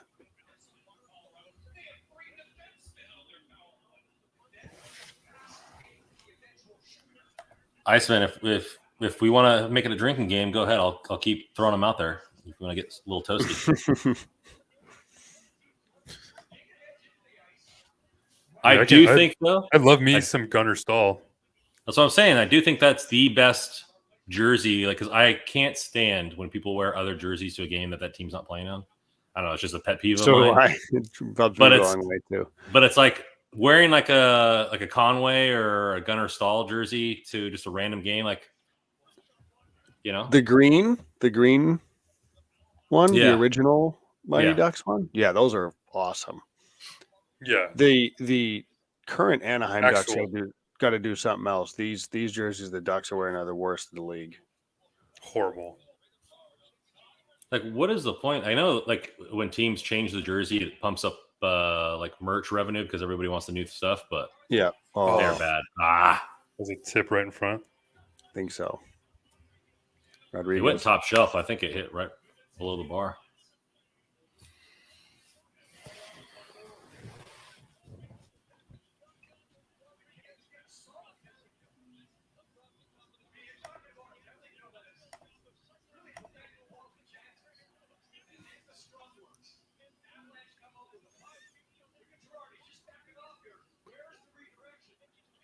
Oh, that's just a crazy play.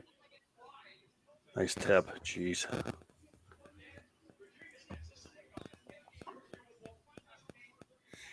That's just a crazy play.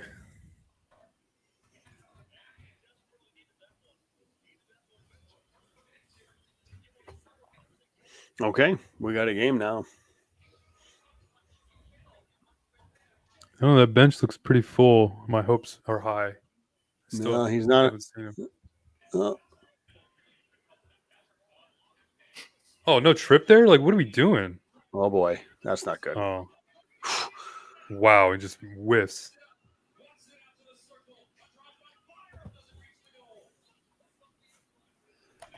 Yeah, I wouldn't mind seeing a replay there, Russ. That looked like a trip. Yeah, that's what I was thinking.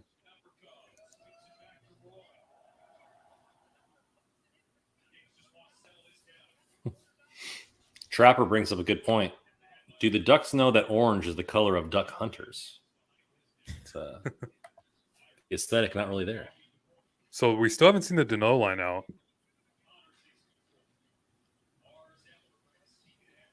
But that's why teams do that, though. You look at like when Houston, the Astros were the worst team in baseball. They did that like rebranding of their jersey, and they still made like $250 million in profit.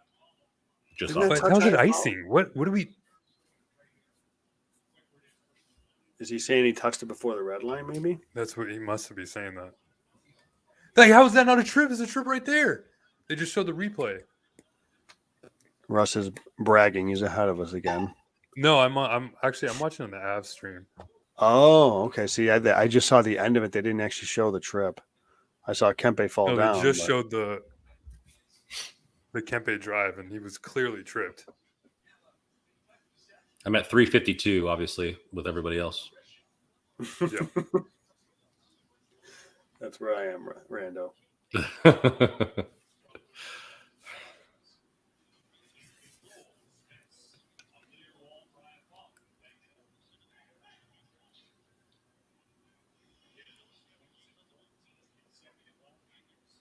Well, that wasn't. Fourth line now. Jeez.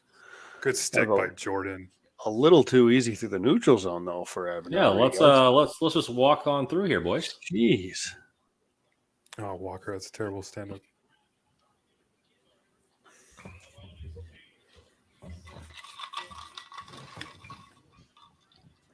Here we go. Get the pucks deep.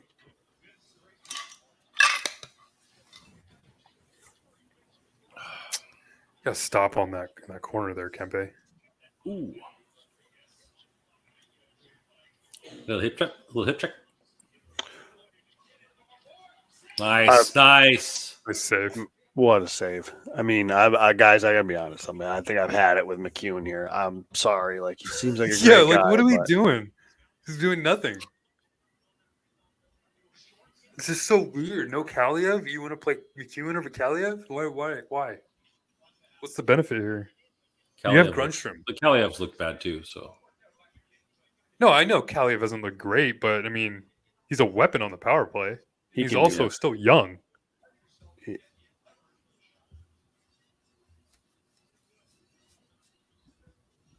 I mean, the McEwen handles the puck like it's a hot potato.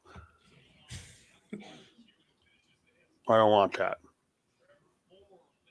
I don't care how tall he is. I don't want that. That's probably why his player card was like a stop sign.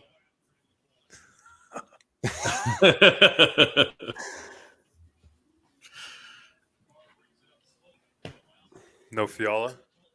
Kopitar's playing the wing position on this Dano line, or we got a penalty. Uh-oh.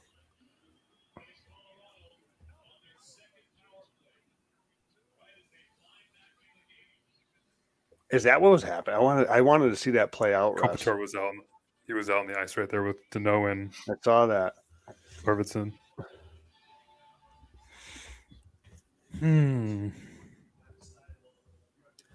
So what was weird? So I posted earlier from Hockey Viz the expected goal impact that Gavrikov has had, and it's like plus 145%, which is incredible. But what was weird was and again, I get it, the samples are small. For as good as that was, the penalty kill was horrible with him on the ice.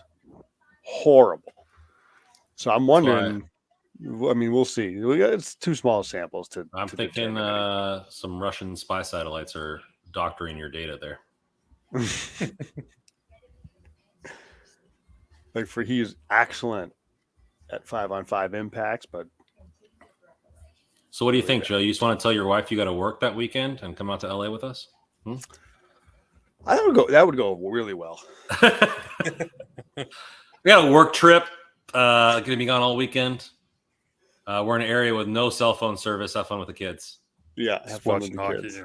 And then your wife, for some reason, throws the game on, and you're right there, standing up, cheering for a goal, drinking a beer. So that reminds me of this story. So one of my good friends, Dylan, I met him watching the World Cup, and like that was 2 World Cups ago. And so we went to the bar. First game was like 6 a.m.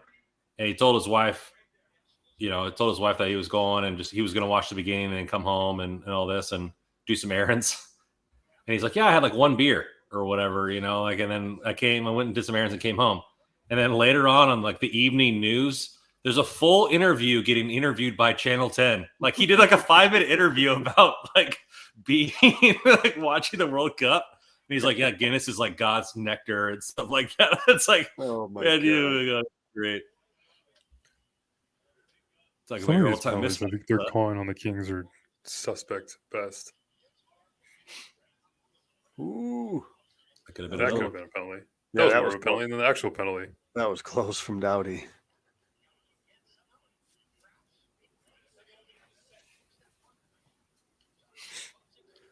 McKinnon is just a thoroughbred. My God. Yeah, I think they took the assist away from Byfield on the second goal. I didn't think he ever had it. I thought he had it, but then they said it was off his foot, not his stick. I don't know. Well, it should still be an assist. Or the first, the second one. The second one. I didn't know it. Oh, I didn't know they even awarded him on the second goal. Maybe I assumed it because I thought he kicked it to Kopitar.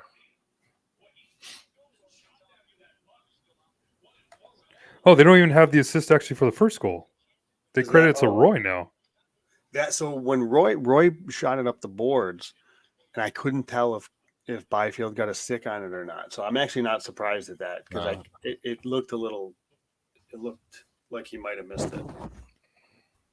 So now he's got no assist, and we don't have the guaranteed win anymore.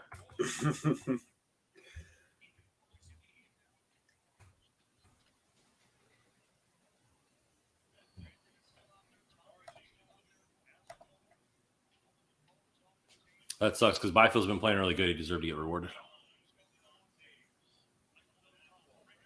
Oh, boy. Oh, there we go. There we go. Come on. Trevor. Oh.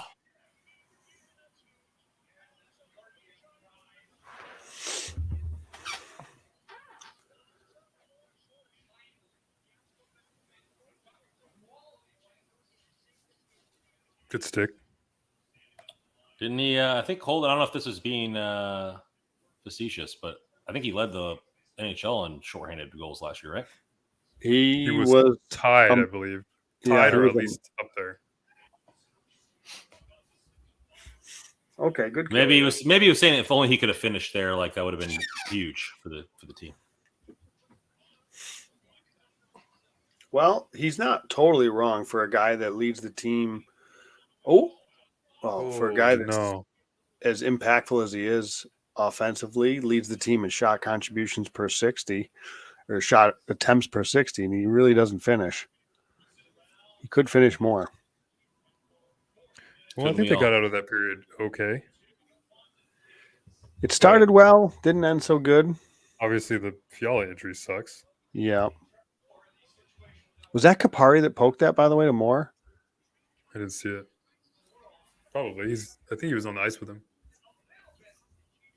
Yeah, they were. I think they were paired together on the penalty. Nice, yeah. Kapari's doing a nice job. The Kings at one point were leading in shot attempts that period, and they did not end the period that way.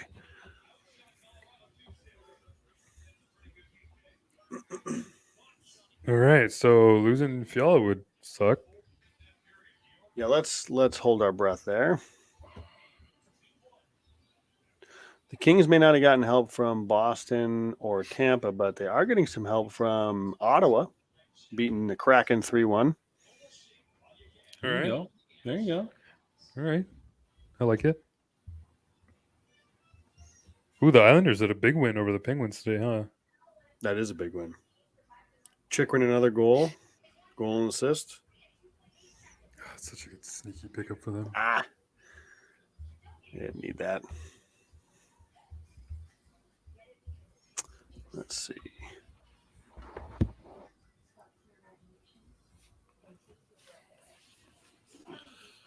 All right, we got another starred question here. Is Kaliev ever going to get top 9 minutes? Next year's seems crowded as well. I think he means the forward group. No, certainly not this year. Hard to say anything definitively, right? You just saw, especially with Fiala getting hurt, you never know how things go. But Velarde, Kaliev, Lizotte would be an interesting pair. What's that? Velarde, Kaliev, and Lizotte would be an interesting pair. Or a trio. Would be. It would be. I still think it should be Fiala, Lizotte, and then either Kaliev or Velarde, personally. But I'm just saying that you said in event of an injury. Oh, sure. Yep. Yeah. I think that's his place right now. I mean, it's like, who does he? If it's hard to see where he plays right now in the top 9. If you look ahead even to next year, right? I mean, it's difficult. I just think that people see his offensive weapon and automatically assume he's a 5-on-5 player, but maybe he's not. Maybe he's a power play specialist that plays middle 6 when he gets into the prime of his career. Like, nothing wrong with that. You need guys that can snipe the puck. Yeah, like there's a place for that.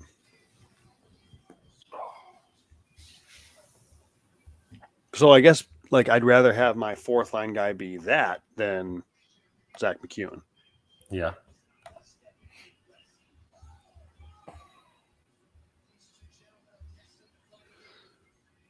See what some of Kaliev's metrics look like. Good defensively. He's actually better defensively at 5-on-5 than he is offensively. I can't remember. What did he get injured? What did he injure? His leg? Boy, I don't remember now either. Russ, do you remember what Kaliev's injury was? I believe it was his leg. Yeah, this is again, we talked about the last show about a missed opportunity of potentially getting a bigger impact player. This is what we're talking about. You have a lot of pieces that don't fit. You have Arthur Kaliev as a scratch right now. At some point there's, and if he's not going to be somebody, okay, thank you, CJ. I don't know. It's a good problem to have for a coach. But as a GM, hopefully you find a way to kind of make the most of it.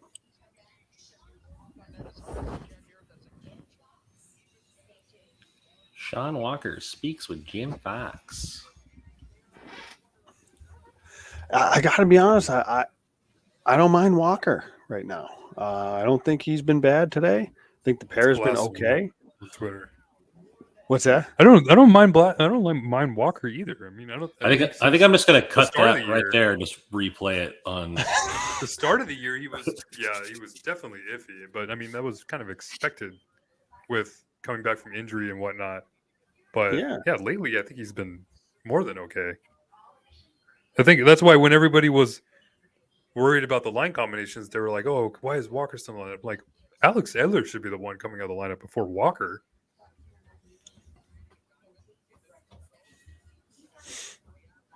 Yeah, the pair hasn't been bad. I mean, what are the metrics for Walker Spence? Do you have those right now? They're talk about low event rust. They've only played. It's only been on the ice 4 minutes, or almost 5 minutes. 3 shot attempts total, 2 for, 1 against. That's it.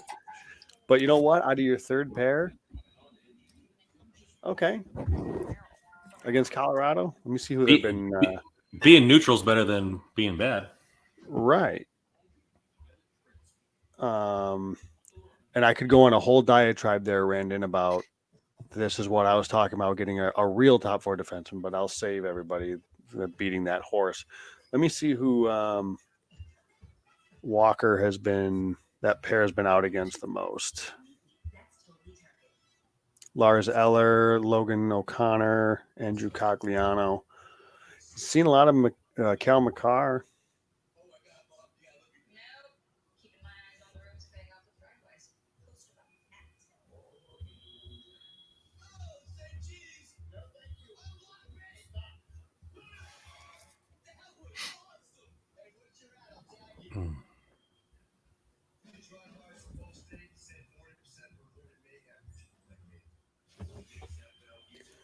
There's just no middle ground for Roy and Gavrikov. That's just amazing. Either the best defense pair on the planet or the worst. Well, it's going to be interesting to see what Twitter's like after tonight with the Gavrikov praise. So I saw that this is just kind of super random, but the lacrosse, the NLL, looks like they've adopted a lot of the rules of hockey, or at least the layout of the court, because they're playing on a lot of hockey rinks. Yeah, they always do, haven't they? But lacrosse in college is way different than the one for the NLL. Outdoor and indoor lacrosse are two different animals. But like in indoor, it's like 5-on-5. Like the goalie wears huge pads and stuff. Like I didn't even know that. It was pretty entertaining. Yeah. So local, there's a Major League Lacrosse League team here in Rochester. For years they were really good, actually.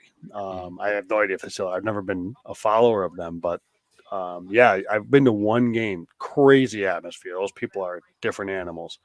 But they opened out. Yeah, they opened up one up in Fort Worth, and tickets were $10 this last Friday. I would definitely check it out. It's a different type of following. Like those people are rabid fans, and it was a fun atmosphere. And it's such a niche sport, so it's like it is. So their fans are probably just crazy. It's physical, especially the indoor game is physical. There's a lot of action, a lot of goals, and the goalies wear huge pads. Yeah. Power Studios comes in. What do you guys think of that trip on Fiala? We didn't think it was dirty. No. Yeah, it's just, I mean, I don't even know. It was like a bang bang type of play. I don't even think Cogliano moved. He happened to be like, just one of those things happens, unfortunately.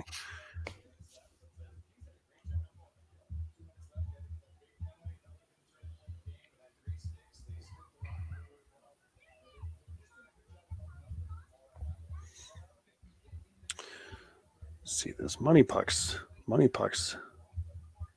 stats. Not giving us an update on him either, though. That might be good news.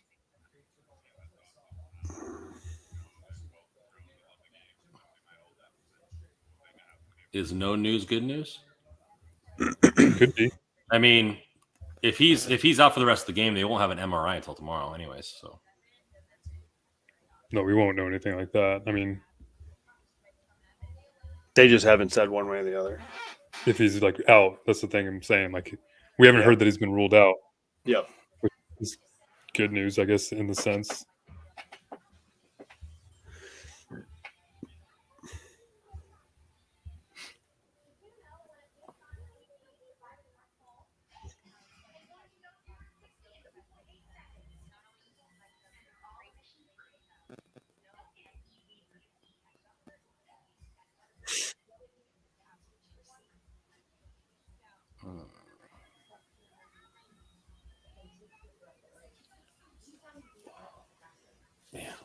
Spence Jersey third pair, that might be interesting. Again, it'd be the opposite of this Walker Spence low event. It would not be that. Yeah, right. You want some exciting hockey, put those two together. Yeah.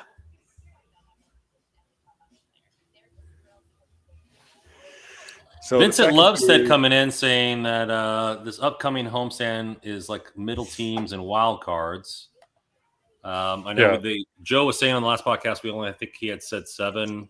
I think I counted 7, at least existing current playoff teams at the time that they played out of the final. And there was like, 19 games or 17 games that were. What guys, assist back?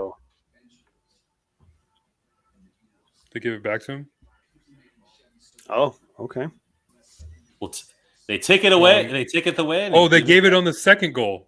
Yeah. So they took it away on the first one, but they gave it away on the second goal. Yeah, he deserves a goal. He deserves a point for how well he's playing tonight. Second period shot attempts were 18-13 and 5-on-5 in favor of Colorado. They lead the game 35-21. 7-4 high danger chances for Colorado. 17-12 scoring chances for Colorado.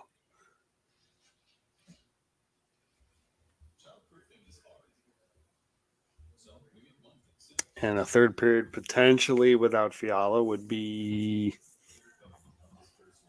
trouble. You're going to see the Kings try to hang on here, and I don't know how well that's going to go.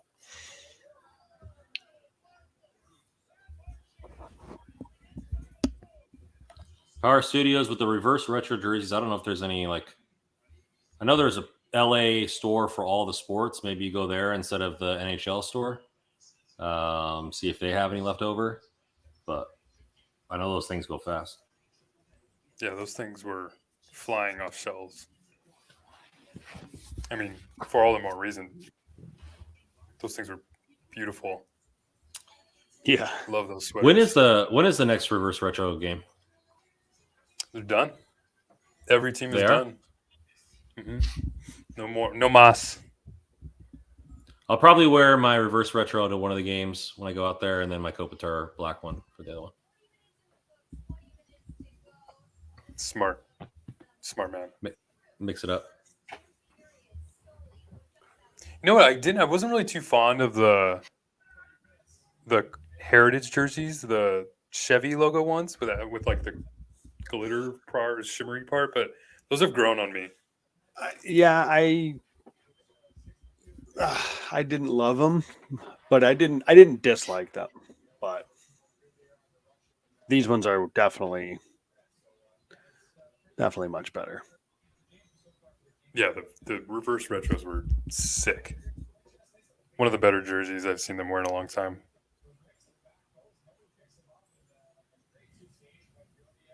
So is there like an official NHL guideline for a third jersey, like the ones that we wear with the chrome domes? Like, is there only a certain amount of time you're allowed to wear them?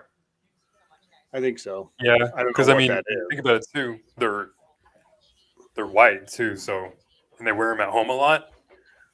So that's got to be something you got to communicate probably with the other team too. I wonder how often that you're allowed to do that. What do you guys think of? Let me ask you this. The white jerseys should be the home jerseys. Yeah, well, yes, they should.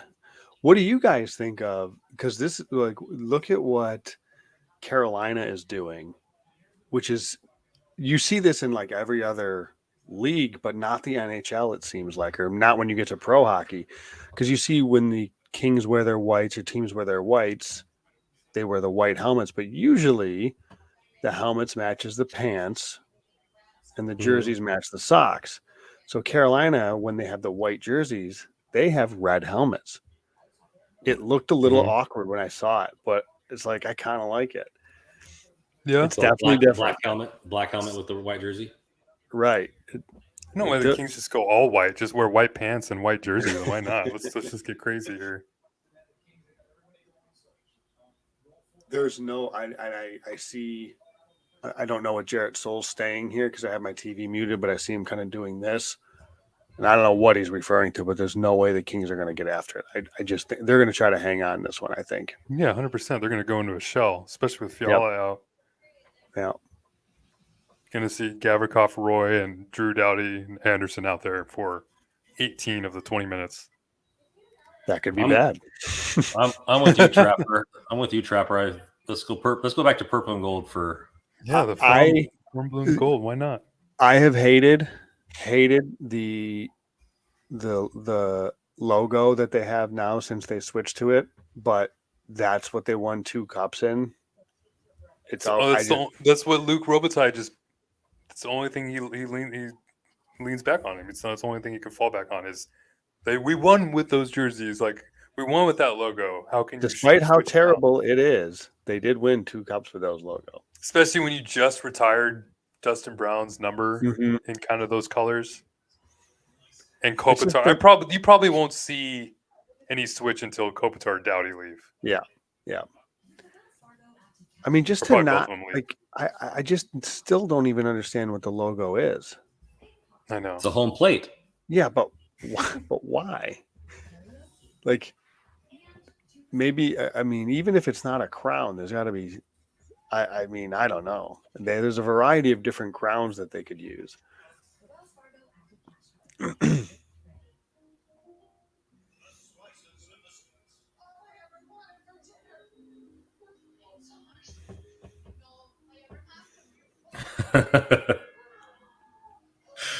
Some of these comments on Twitter regarding McEwen are pretty funny. I can only imagine. And again, I feel bad because he's probably. I hope he doesn't read Twitter, but it's not been a very good game. Hey, this one guy goes. It looks like the Kings just pulled some tall guy off the street and gave him a bag of gear. This is an odd lineup choice. I don't know. Oh. Especially over Anderson Dolan, a player that the coaches really love. And it was playing well, too. They must really think they're missing toughness on that. And that really bothers me. To think Joe, that is there a team that they could possibly play in the first round that would require more size and toughness? No, not for somebody that can't play. The Kraken play pretty big, I'll give him that. But, I don't think it's too much of a deterrent from, like, you're playing McEwen because of it. Well, that's the thing. Like, no. So what upset me about the deal is because they could have just traded Lemieux probably for the pick. Yeah. But they get back a guy and he's an RFA. What exactly is he going to contribute? I'm missing something here because what he's doing is he's playing. And now he's not playing a lot. Okay. He's played. How many minutes has he played today? 546. But he also missed 2 months with a broken jaw, right? Like this is like his second game. Yeah. Okay. And then maybe I'm being harsh. That's fair point. But like if Kaliev is there's been a couple power plays that Kaliev's shot could have been utilized on. I'm just. He's definitely a better one-timer than I follow on that second power play. But you think? But like I said last show, like I get it. If I'm Todd McClellan, he's got to see what he's got. He might need these guys come playoffs, so he's got to. He's got to get guys in the lineup. By Roy. He has a sneaky good shot. What? Let's go! News. Wow, there's 32. D-Wall, you were like 7 minutes ahead on that call there. Gavrikoff's going to get a primary. And I'll never hear the end of it.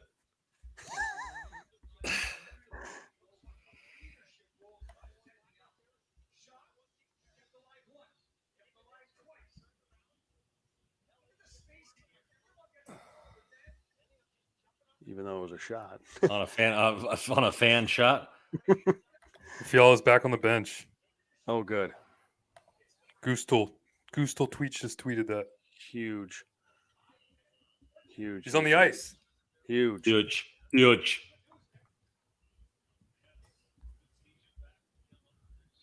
Oh. Now we see if he looks timid at all. Timid as in not like afraid of contact, but just he doesn't come across as that kind of player. Not like that. I mean, timid's the wrong word. Favoring, like not skating. Yeah. Any lingering issues. Yeah, like I know he doesn't look right. He didn't look right.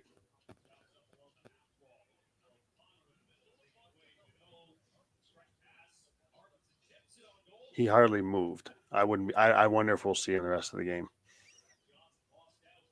I don't know why even risk it? Well, I guess for a shift to wheel around to see how it feels. Before but it tightens up. Maybe I'm wrong, but I didn't like the look of it. I don't think he looked comfortable at all. He's still on the bench. Still good news he's on the bench though, and giving it a shot than not. Doesn't look like he's gone to the rumor at all. Sean Walker. That's what I'm saying. He's been a better player lately. He's making a fan of me, I think. I like him. Coming around. D-Wall says my Budweiser goal light goes off before I see it on the broadcast. This is not good. The fourth line out with Roy and Gavrikov, which has just not had a good day so far. But at least it's not. Were they on the ice for the goal? Rodriguez goal? No, it was Walker. Wait. It was a power play. It was end of a penalty kill. Yeah, it was. Right. I think. Yeah, I think it was a power. Our Was edges a it power out. play goal?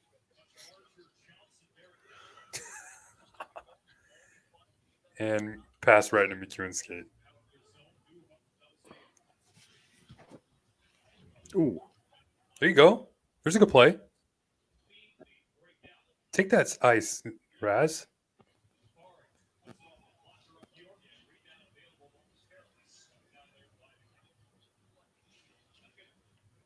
well, that's just such a Man, good angle by Mikey. Anderson. Man, So good. That sneaky little stand up at the blue line, that Yep. read. Yep. You're calling another what it Called a hook? Let me see. I didn't. they called what a did I- hook there. I thought they were gonna call a slash.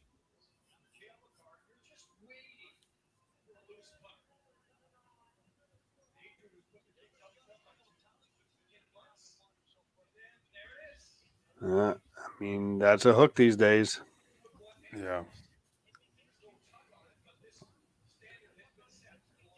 I thought it was a slash. Oh, so It's. weak. I mean, it's soft. It is soft, but like you get your stick up in the hands, he loses possession. It's just automatic. It's automatic.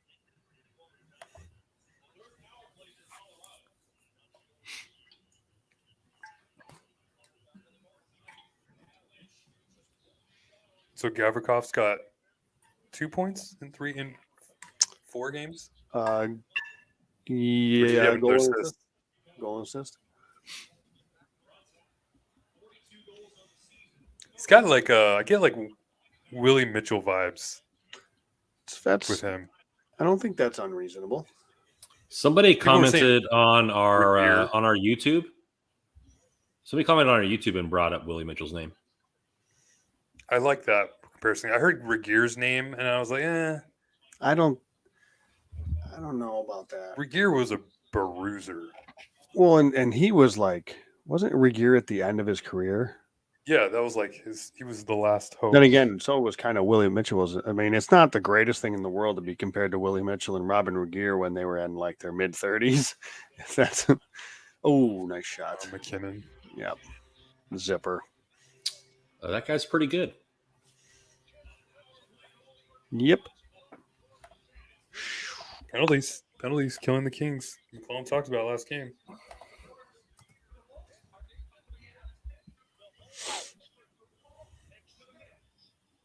That's a nasty shot. Yeah. Good pressure by Lackanen in front. See, and it seemed like Mikey was 50-50 there. And it was just kind of like, I'm going to go. And they're like, I'm not going to go, but I'll try to sort of block it. I think he was caught in between. Fiala's back out. Still out there. Yeah. Okay, good. Good.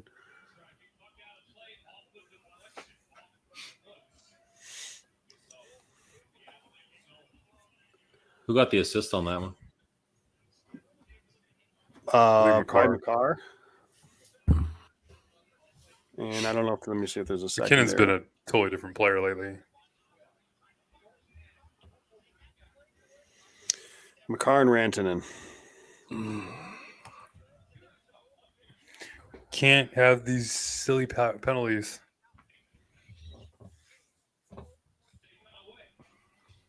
Oh, let's go! First career goal. Isn't that his first career? I think Dano got a tip.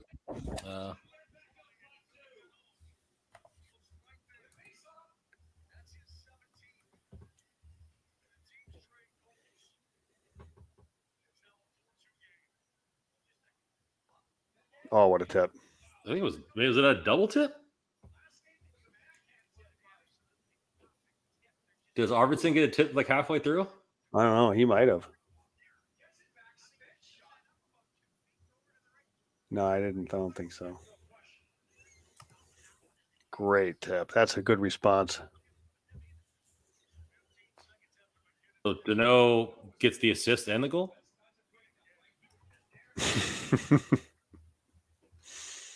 I don't know if Fiala ended up touching that. I think, or if it was Girard that poked it back to the point.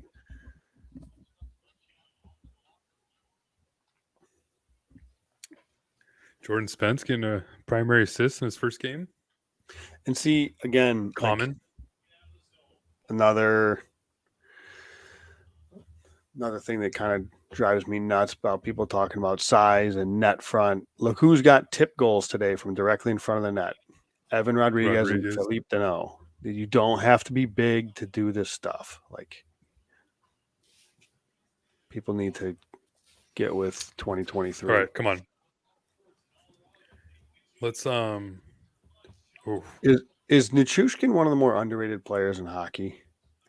I think he was for a little while. I think the playoffs definitely put it. That's fair. I think if you had asked that last year. Yeah, good call. I think Burakovsky. Yes, great call. I think he's more underrated than. Yeah, he's really good, Burakovsky. Oh, McKinnon just lost Velarde. Oh, there you go, Gabe. You know who guy gets zero recognition I really like? This guy named Connor McDavid. Hand pass? Never gets talked about.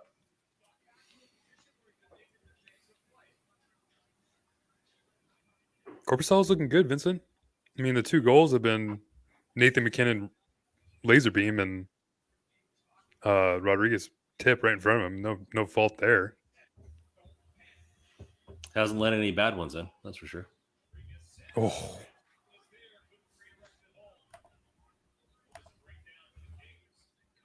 I'd like to see QB get the red line there and just go deep.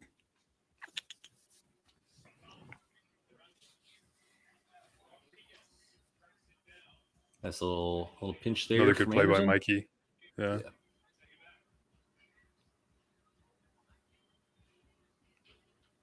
Ooh, a little weird bounce off the boards.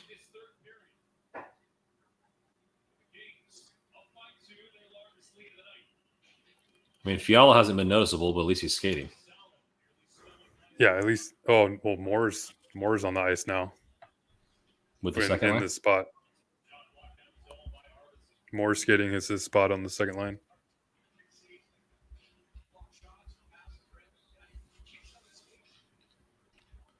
Trapper, you're right. I keep forgetting that he played for like an extended period of time last season.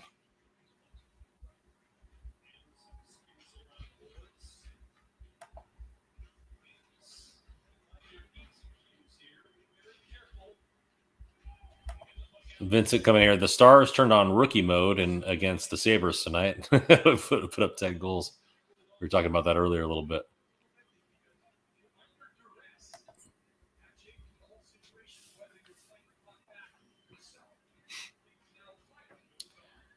Now, Russ, up 2 goals now. Do you think they limit his minutes now based on his knee?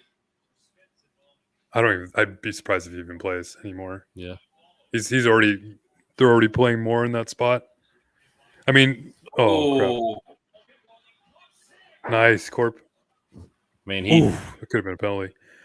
Even what is Kevin or Fiala brings just offense, and if you're up 2 already, there's no need. Plus, it's not like the Kings are desperate for points here. Yeah, Spence did get toasted there. The guy shot it directly into Corpy's chest, but it's Korpisalo. That's good positioning by Korpisalo. True. He didn't over pursue on that side. My buddy's an Avs fan. I told him the Kings would win 6-3.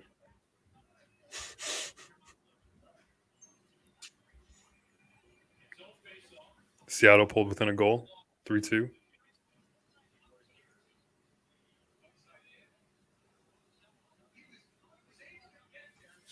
Russ, you got a direct question for you right here. Kings roll coming in. How often do you head to the Toyota Training Center? I try to go as much as I can. Practices are kind of tough to get to. I live like an hour away from El Segundo.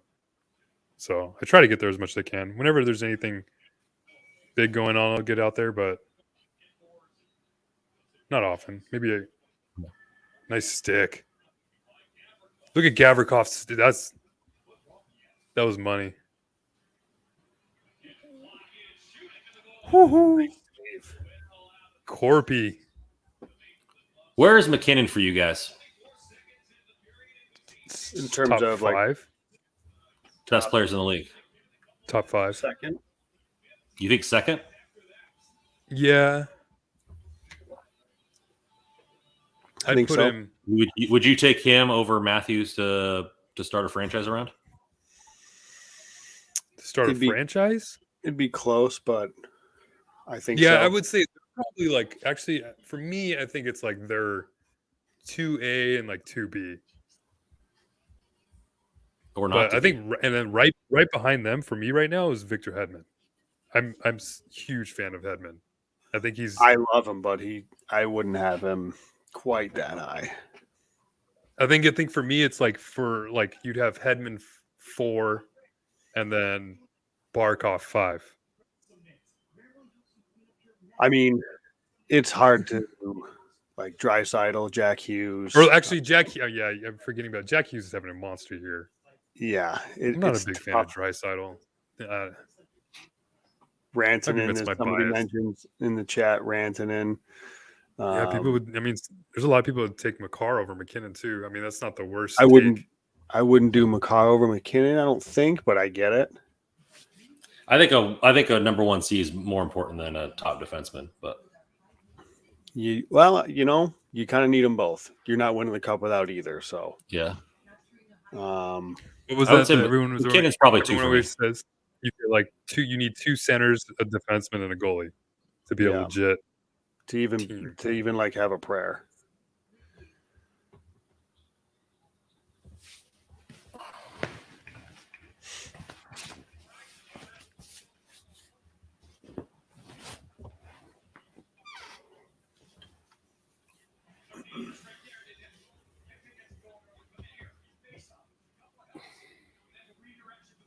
That Spence primary is not going to put a lot of it's not going to quiet a lot of those people calling for him to be in the lineup 24/7.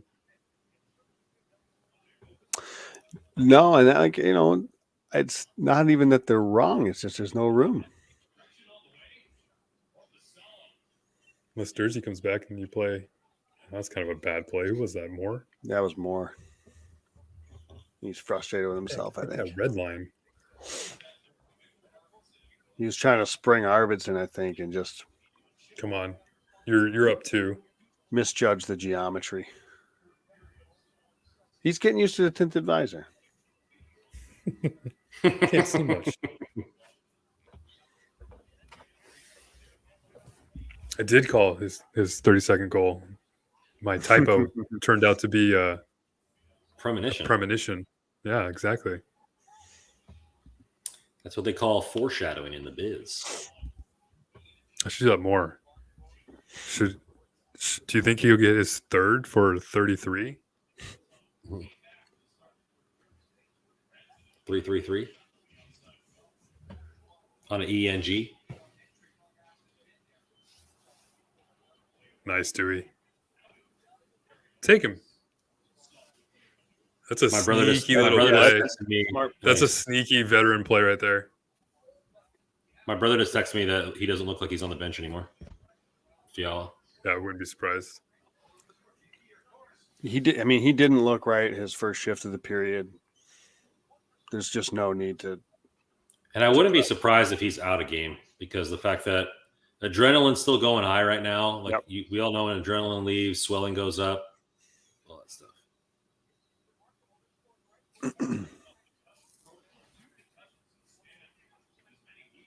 They gave Fiala an assist though on that. Yeah, I was wondering if he touched it on that last goal. On Spence's goal?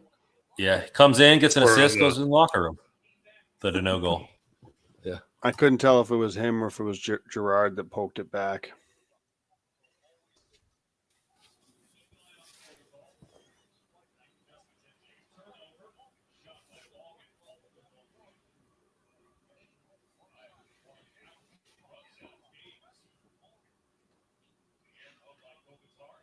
Yeah, there's some length out there right now for LA. So you have Kopitar, Gavrikov, and Byfield. That's some reach.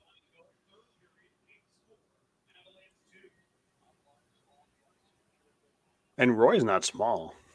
No, yeah, he's exactly.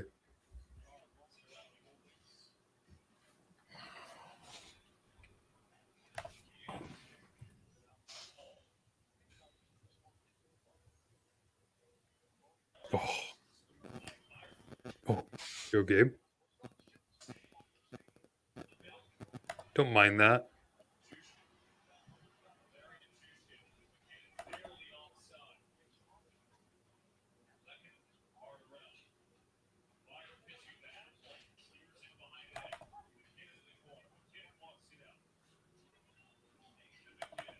Ooh. Good body.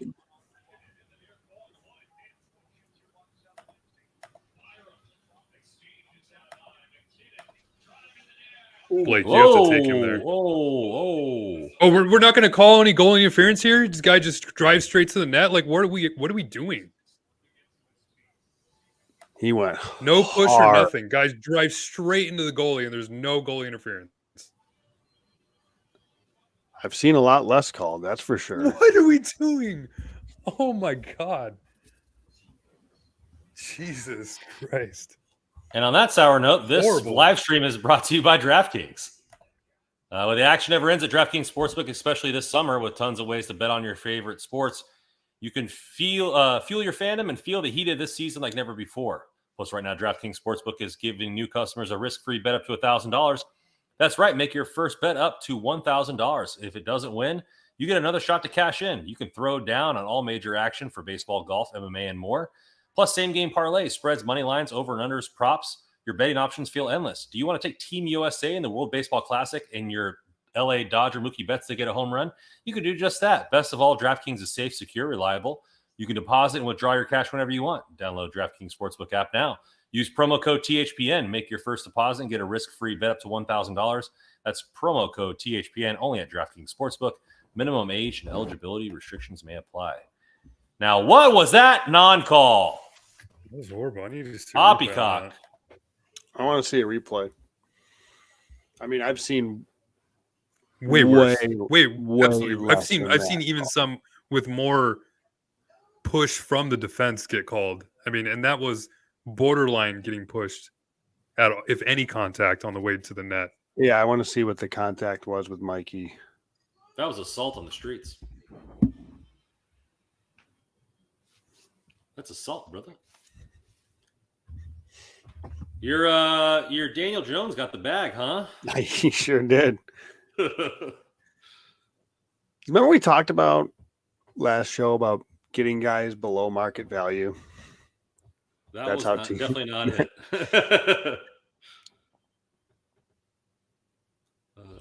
I'd like to see a replay. They're just showing Mikey and McKinnon, though. A replay would be far more beneficial. Clellan looks pissed on the bench. Okay, let's see.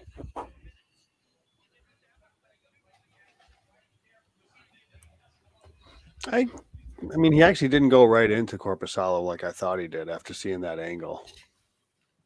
He tried to split the defense. Yeah, like he tried to go around him and Anderson. I thought he was like going to plow through him, but that's not what happened. Okay, I can live with it. Move on. Still seeing a lot less called, but. Dude, oh, come on. Gavrikoff's stick is insane. Ooh. Oh, juice.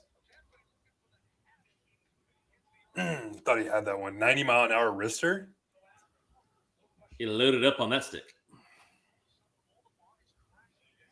When did Kempe get this shot? Because I've never seen him. This has been at least like the last 2 years. His shot has been incredible. Well, Randy, didn't you talk about it? This is why you were a big fan of his and were really high on him going into last season. Was he made it a point, he said, to focus and work on his shot in the offseason. He worked all offseason on a shot last year. He said all he did was stick one-timers, worked on stick flex, different types of, and like that's all he worked on, like. And he started shooting more. I think last year he doubled his career high in shot attempts, and that's why it was him working on the skill set in the offseason and then having the mentality during the season to trust what he worked on. And as Randon wanted, getting him consistent ice time with actual legit Quality centerman. center. Yeah.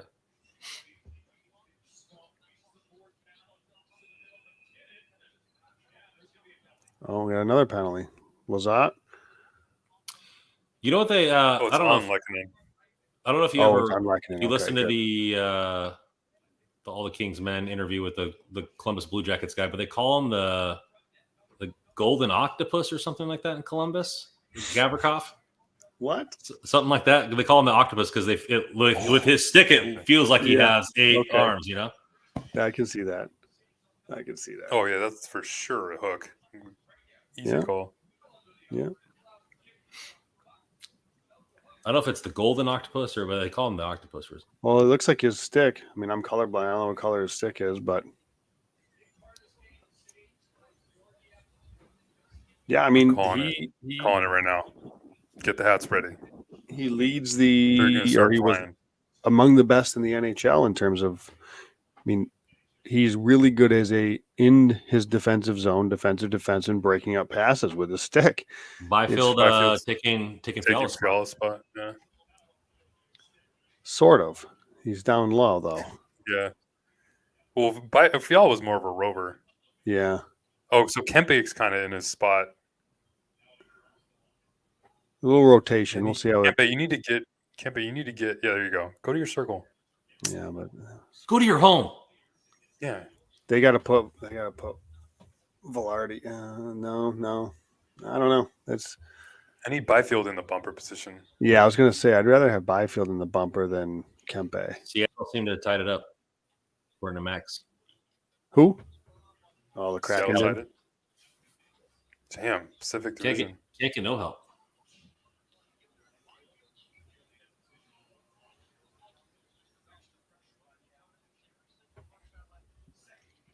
As Foxy often says, you don't want to take the momentum away on the power play here. You got to get some shots. Spence back out there.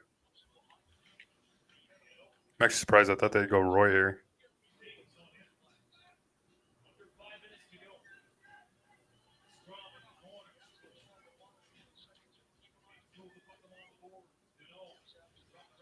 Nice.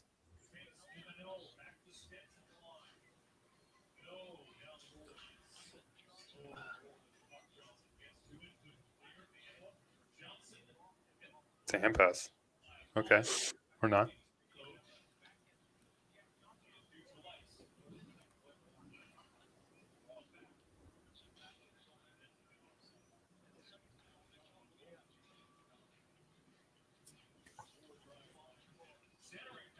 Much better game from Trevor tonight in the limited minutes. He kind of looks so weird seeing him with the tinted visor.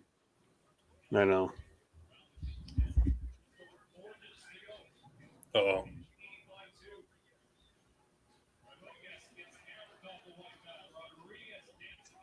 I don't like this lineup out here. Nice stick. Job of Gabe. I wonder if that's going to be more of a thing, like advancements in visor technology. Like, sometimes you see athletes, where even in baseball, where the yellow glasses, even though there's not sun out, just to kind of help with visibility. I wonder if there's going to be, visor advancements in hockey that help with reflection and stuff like that. Not only for concussions, but just in, day to day. I don't know. Sure. You can see that. It's a bright sport. Got the white ice. You got all the lights. White ice, twinkly jerseys. The chrome helmets. Yeah. You see teams every time they play the Kings, just all blacked out visors. Got that battle between the Kings and Vegas, right? When they have the gold helmets and we have the silver helmets, it's just going to be dark visors. I hate the chrome domes. Ours or theirs? Oh, come on. Ours. I love the unis, but I hate those helmets. Yeah, they don't really fit, but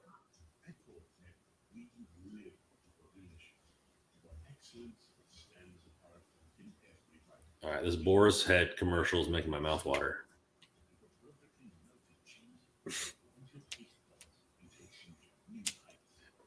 There's something that hits about a good sandwich. I think if the Kings win this game, I think they're going to start turning some heads. A win against Colorado would do that. Kopitar's got 3 apples. Kempe's got 2 goals. Velarde's got a goal. Phil's got a goal. Byfield an assist. Gavrikov an assist. Fiala an assist. Spence assist. I mean, this is like a excellent game so far. Look at Boston there. Jesus criminy. Like a full tenth of a point higher percentage. Pull the goalie.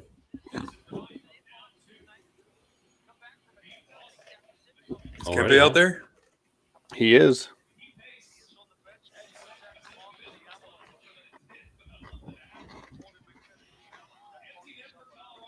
With 4 to go, it's pretty ballsy. They need it. Right, that's the way to do it. Down by 2. Probably should have been pulled a couple minutes ago.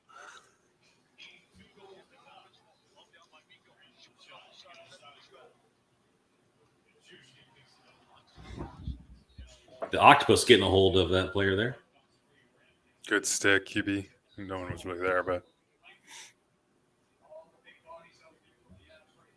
you send the Deneau line right out there.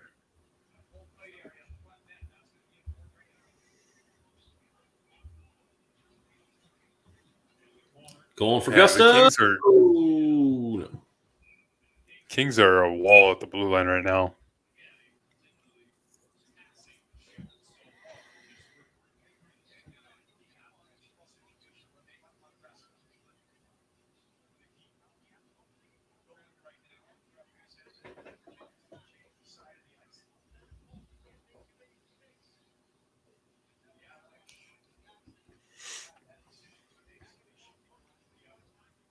Three minutes, big face off here. C'est Philippe Tandon.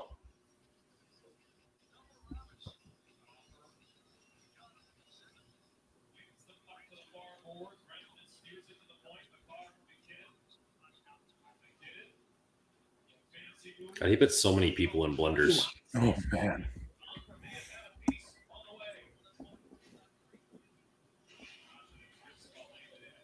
Yeah, he's a powerful skater. Yeah. Oh, yeah. Oh. Trevor. Oh. Deneau, let's go. Let's go.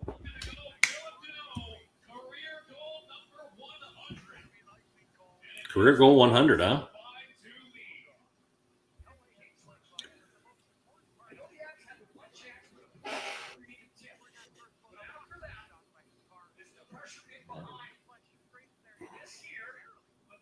He like doubled his career total in 2 seasons in LA.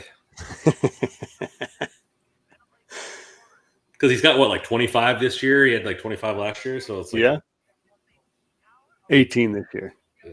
But still. Yeah. And everybody said he couldn't score.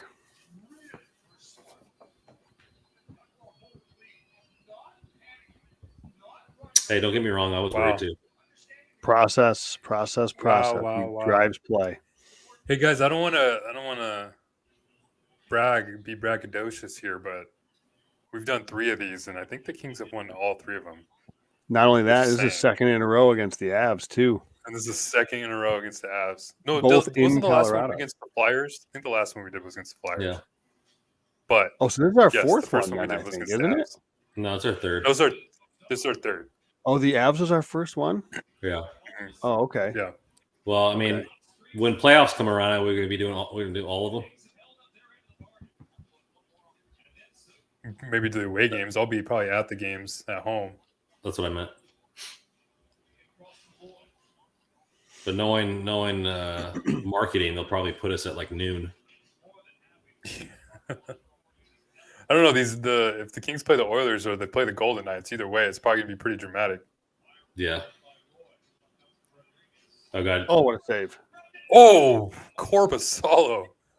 You know, if the Kings play Seattle, that game's on at a matinee, 1:00.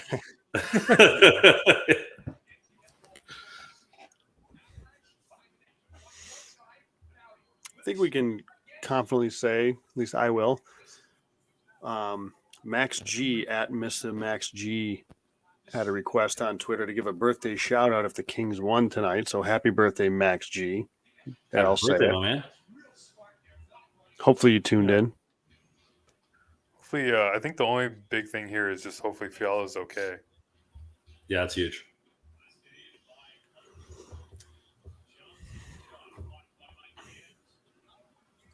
When's our next game? Saturday? Saturday. Man, the Kings are. Man, they're definitely going to. Or, I mean, it looks like they might at least hit over 100 points. They're on pace to, if I'm not mistaken. Yeah, they are. I think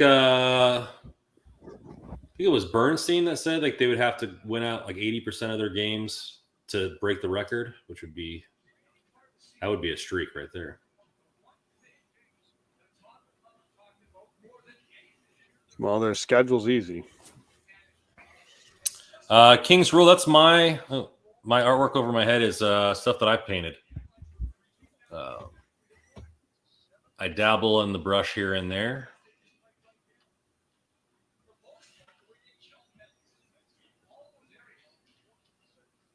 So this Gavrikov-Roy pairing, I think, might be here to stay, boys. They got dominated today. They're winning games. I guess.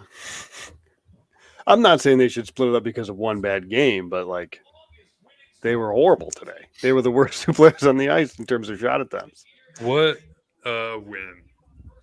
Kempe gets two. Byfield gets the assist. Velarde with another laser beam. Spence gets a primary assist or an assist. King's Rule, it's the piece is a triptych, so 3 paintings all by themselves, but they're better off together. It's called Shades of Solitude. Look at Randon. Who knew? Yeah. Kopitar with 3 apples. He's got a bushel of apples. He does have a bushel of apples. Dude, why do the Coyotes keep winning games? Do they not know that they're trying to get Bedard?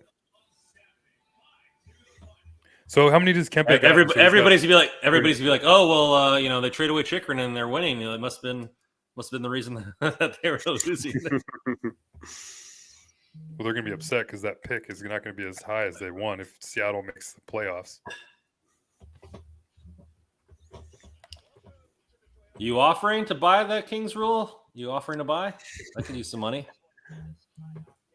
I've had a couple pieces in galleries before. Yeah. What That's pretty cool. I'm a terrible painter. Terrible artist. Where I normally record podcasts, you can never see it. You always see my map of the United States in the background, but above me it is the painting that I have had in galleries, a couple galleries before. For this cracking game, I'm gonna put this on real quick. Are they in OT? 3-3. No, it's second period still. Oh, okay. 3-3. Dude, talk about if you're gonna start a franchise and you get John Forsland and Eddie Olczyk as your home. Seriously. like, could you imagine a better way to start in terms of commentary? Like, probably 2 of the best. And Allison Lukin, for those that don't follow her, is one of the best follows. Oh yeah, she's great. And her articles do I try to take I kind of utilize because she's able to explain. Hit me up on Twitter.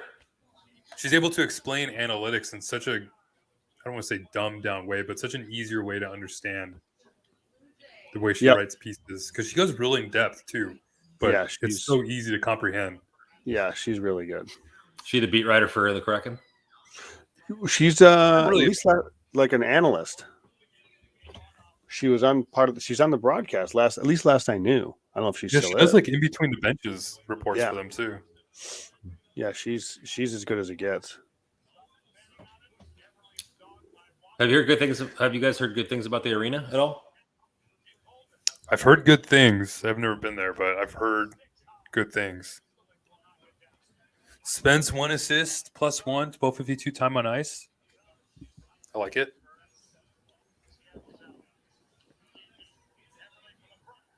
Oh my, what a save! So who's the Senators goalie now? Talbot got hurt. Who the hell is it? Like the Holberg or what the heck's his name? Sogard. Sogard. That's gonna be another team that might be looking for goaltending, right? They don't really have anybody else. Yeah. Yep. I wonder how much they're gonna get sold for.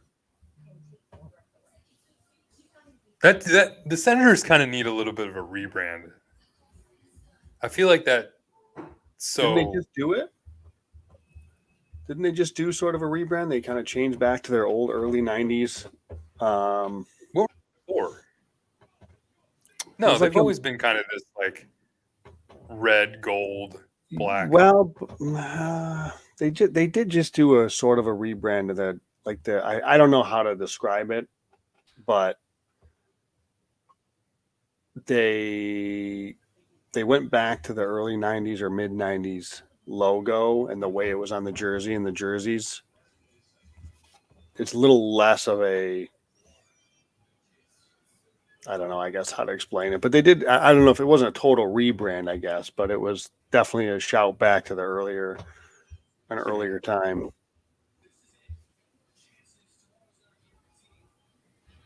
Who's like do you have like a top like jersey or team and then like in terms of logos and whatnot?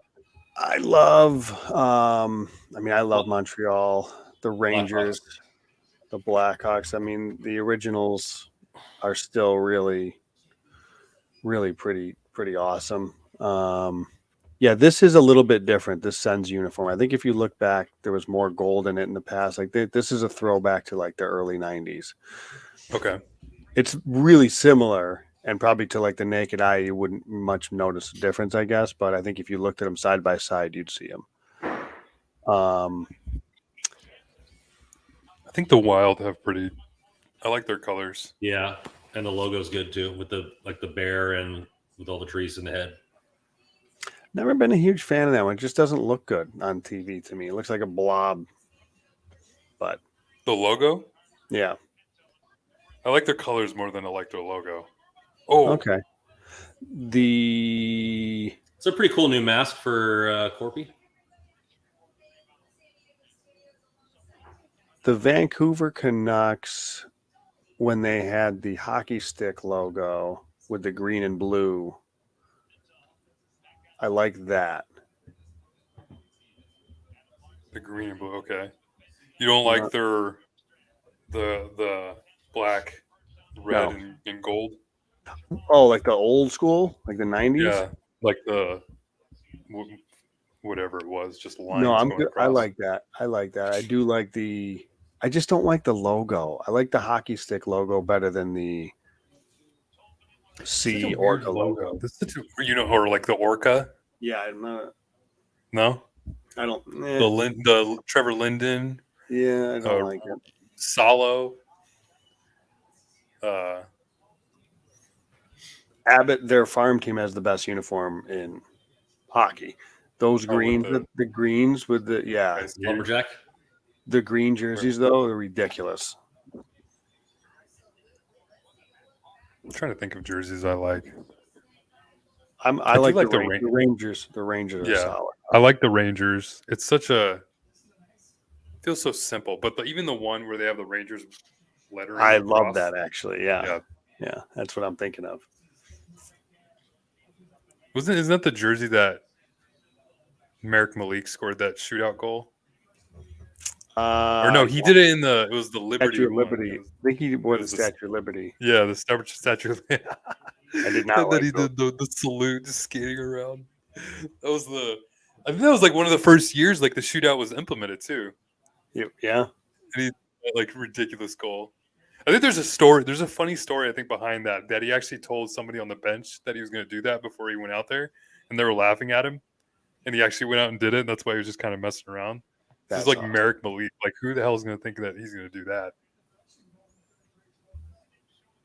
That was such a cool moment. Do you think they might go like long term with this wing thing for Byfield, like until Kopitar's contract is up? That's what I'm saying. Like, I mean, next year, would you be surprised if Byfield is actually still on the wing at this point? With the amount of centers still in the system, I mean, they're all signed. Like he doesn't have to play wing the rest of his career. Next year. Like what? I think eventually they'd want him to get to the center position. Byfield will be 22 when Kopitar's contract is up. So like it's still plenty of time for him to make the switch back over, right? I mean, true. And Kopitar is still producing. Look, he's about to have like his best offensive year since his Hart Trophy nominee year.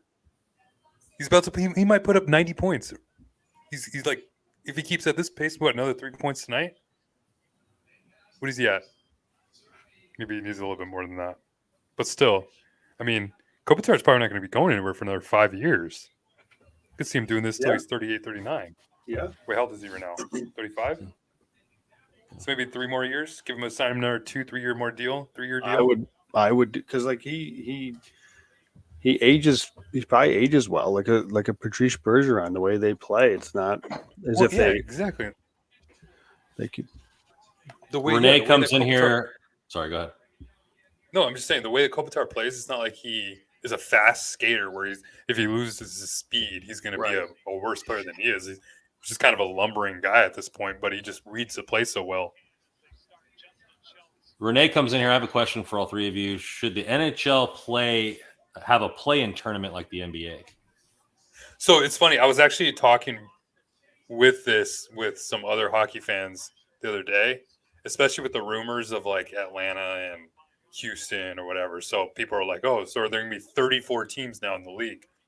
And I was thinking, what if you went like, how did I say it? Was it?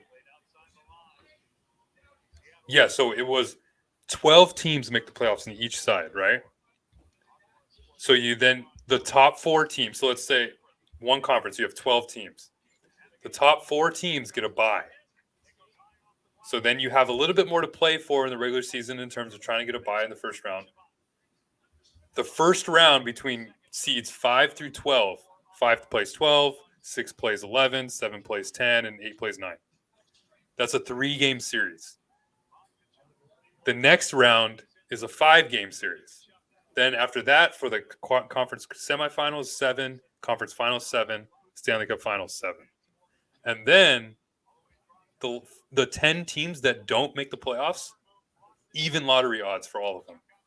You eliminate tanking, and you add a little bit more to the regular season in terms of trying to get higher seeding with the buys, and then you're really only left with the 5 through 12 seeds, kind of left with that first playoff round 3-game series, kind of like what baseball kind of did.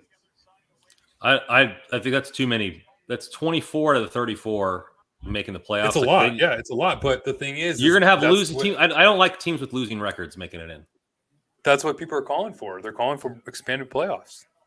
I think does Bettman want it or somebody wants it? I'm not one of these people. I think the NBA playoffs is a joke. I don't even know what it is. So talking about there's 4 teams that play in to get the last 2 seeds in the NBA playoffs. I kind of like the idea of having a top 4 bye week, like get a bye in the first round. But isn't that like? I mean, you're imagine the way they schedule that. When they schedule that, though, it's like that's a week off. Like, is your team going to be ready to play? 3 games, yeah, it could be a week off. I mean, but week off before getting into a grueling playoff, I don't think teams would be that upset with it. I mean, we've seen teams like going to the playoffs injured. I mean, look at the Kings; they went to the playoffs with Arvidsson out. I mean, we came back after the All-Star break sharp, so I don't know. Yeah, exactly. I don't think it's the worst thing in the world. Yeah, I mean, I get the drama of it. I don't know. I'm a bit of an old man sometimes, so I don't. 34 teams. Like, I mean, it seems like they're kind of heading in that direction from all the rumors. Yeah. I mean, if you only have 16 teams making the playoffs out of 34, you have 18 teams from a business standpoint. That's you're losing a lot of revenue there. I feel like. Mm-hmm. You have 18 teams not just done. What if you did 18 teams make the playoffs and just have the President's Trophy winner on both sides get the bye for having the best record? So you'd have 16 Yeah, but I think you're a little off in terms of matchups. No, if I think you add I think 20 teams to the play, if you add 2 teams to the playoffs, and then you give one team a bye, that's the same amount of matchups for the second round. No, because you'd have 16 teams remaining, right? Yeah, you'd have 16 teams, and then those on one side, after those 16 teams are done, you'd have 8 teams left, and then you'd have to add another 10.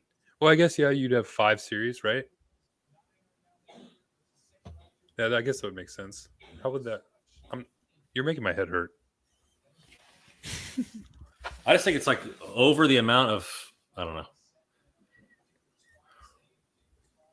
Do you think they expand to 34 teams? I mean, is it the NHL is the lowest contributor to revenue of all the sports? Like, do you think having 2 more markets helps that revenue stream for them in a way that really matters? I think they've hit home runs. I mean, they hit a home run in Vegas. Seattle seems pretty good so far. Seattle seems to be doing pretty well. I think it's going to be tough. The one thing that's going to be interesting to watch is these television rights. This is going to be huge in terms of what's going to happen with these teams. Because, I mean, we were talking about Bally. We just heard that was it AT&T or whoever owns Vegas, Seattle, and there's one more I'm missing. They're ending their rights or their agreement. They're not paying anymore. They're done. And I think they're even finished before Bally. So next year is going to be interesting to see in terms of what happens with streaming for hockey games. I don't know if the teams just do their own channel and try to get revenue from that, but you're losing a lot of money from like those. I mean, Bally was paying them a ton.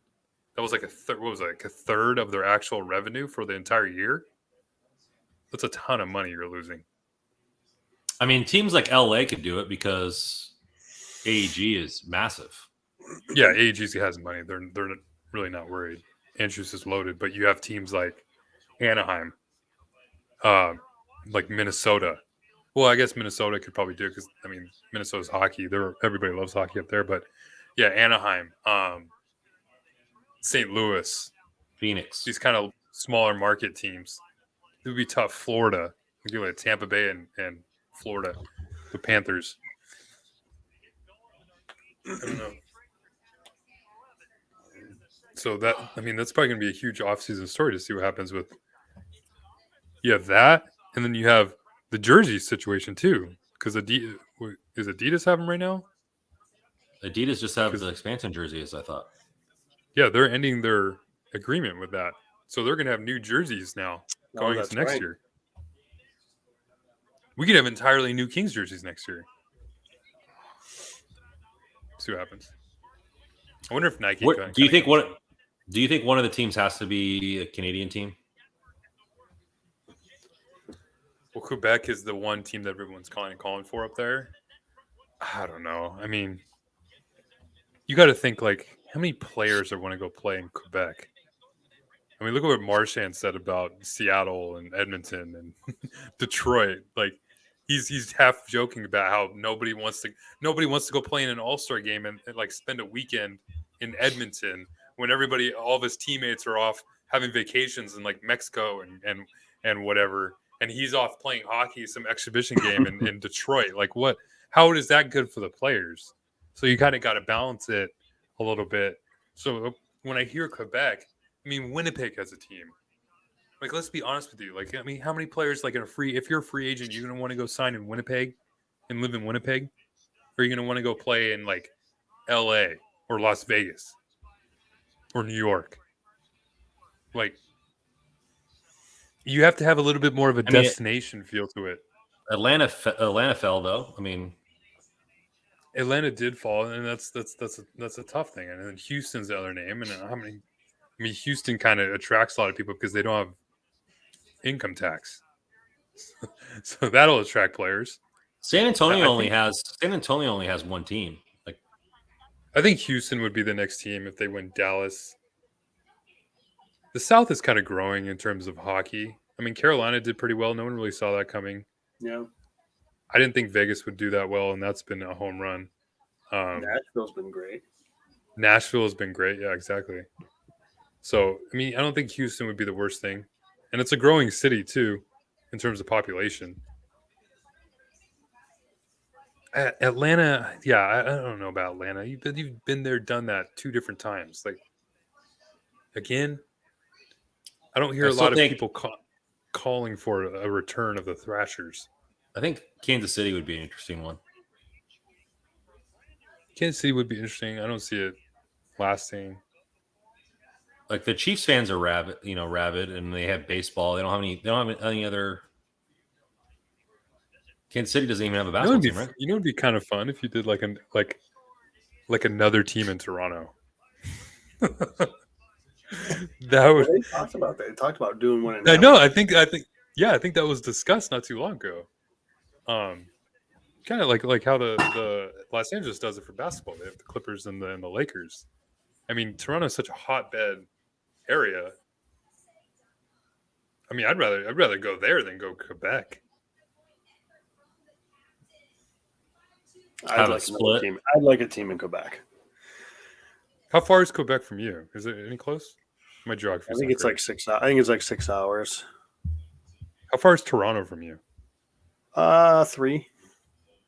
Toronto's not a bad drive. You ever make a drive up there to Air Canada Center? I've only been there once, actually. How was that game? It was. They were finally getting good. It was the year the Bruins won the cup. But the Leafs were still kind of hanging around. Kadri? No, I don't know. Remember now. What I remember was Thomas Cabriolet's return to Toronto, and I couldn't have been more disappointed in the atmosphere. Really? So that's what I kind of get when I watch the game. It kind of feels like almost like very corporate. Yeah, exactly. Yeah. Like everyone's showing up late to the game. Yep. You have a lot of business people. It's almost kind of like got a New York feel with even a little bit less passion to it. A lot less. I was at Madison Square Garden when they were out of the playoffs a couple of years ago. That place was still rocking. Still humming. Yeah, that's of the games I've been to in the East, there's some fun buildings out here. Toronto would be last. I had a better experience watching Ottawa beat the Kings under Terry Murray than I did watching Toronto-Boston. Wow. There's the best place. Boston is the absolute best place to watch a game. That place is incredible. Do you think Cleveland could support its city, or do you think Ohio could have 2 teams at that point? I doubt it. I don't know, but who? What about Indianapolis? Nah. It's got to be.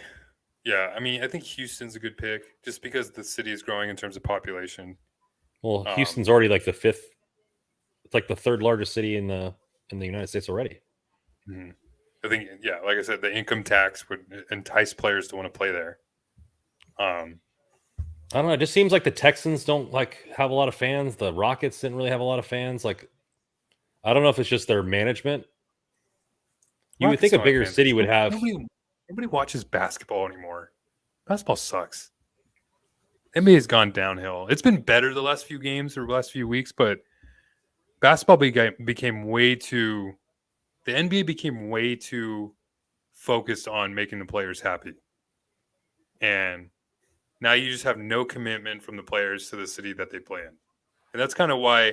I mean, I live in LA, and I grew up watching Kobe Bryant, and that's so. I mean, I might be a little jaded there, but when you have players like Kevin Durant who just bounces from one city to the next and really has no loyalty to wherever he's playing, it's like how are you as a fan of a city and that team gonna get so behind that player?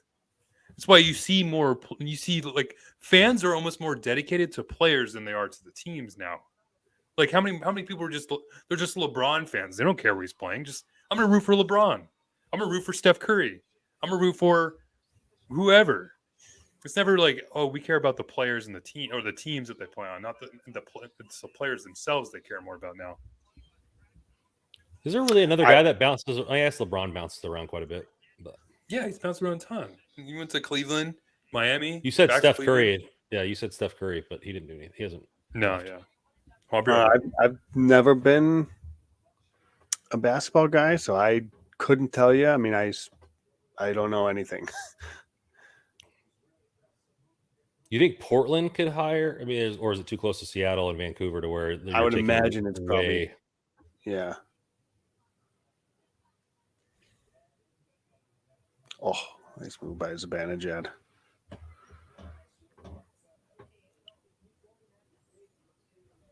Salt Lake has been rumored for a long time. Mm-hmm. Because Jazz fans, I heard, are, pretty dedicated. They only got one team there. I mean, it wouldn't be. Ooh, I just saw the Tampa Bay dust up. Whoa.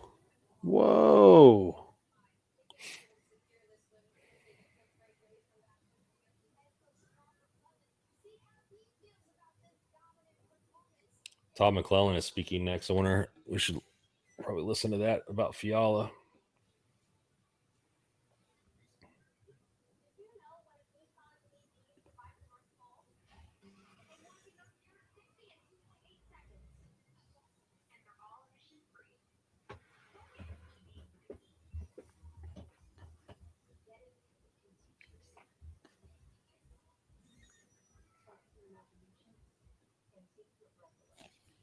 Yeah, I don't know. I think 34 teams seems interesting. It would allow, because you kind of dilute the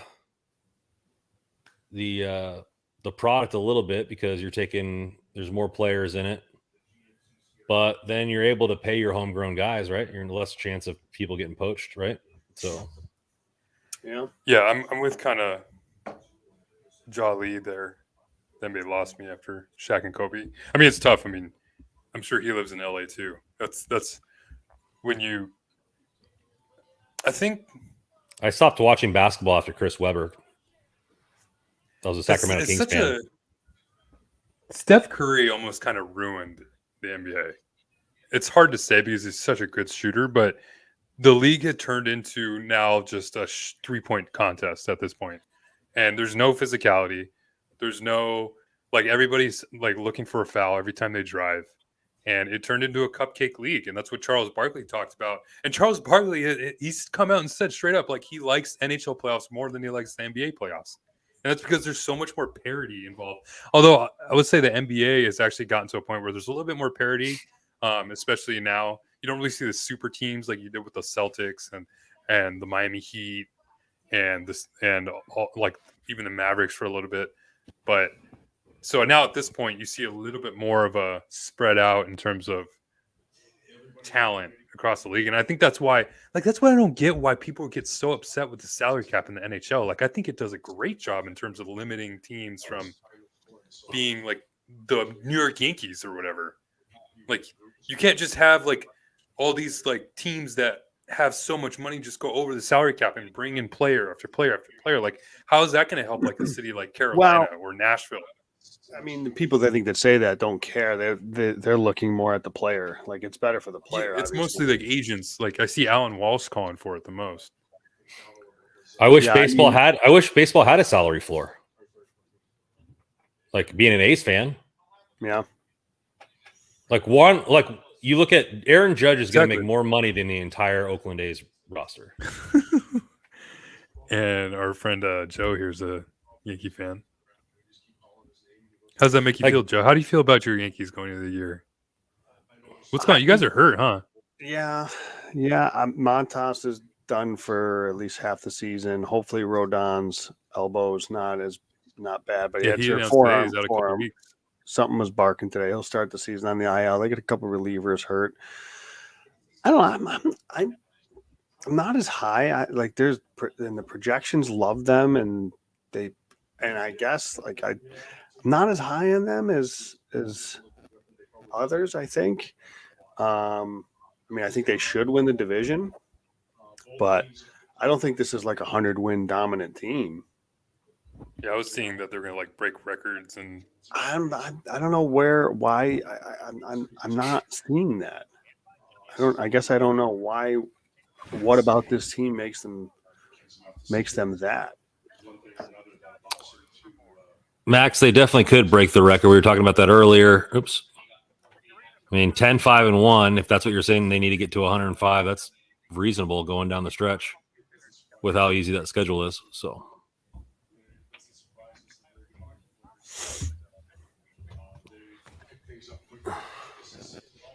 yeah, I mean, people are. It's weird. I mean, it's people just are like so concerned with the Dodgers out here in LA, and I mean, I get it. Like, you lose Trey Turner, you lose. Who else? They lost somebody else. they lost Trey Turner. They lost Gavin Lux to ACL tear. Gavin Lux got hurt. Yeah, Lux got hurt. They lost a pitcher too. I forget. I know. Crap. Tyler Anderson. Yeah. I don't know. I mean, I think the Dodgers will figure it out. I think they're all right. I mean, the Dodgers spend, and then they also they still have a top 6 farm system. Like Miguel Vargas is a stud.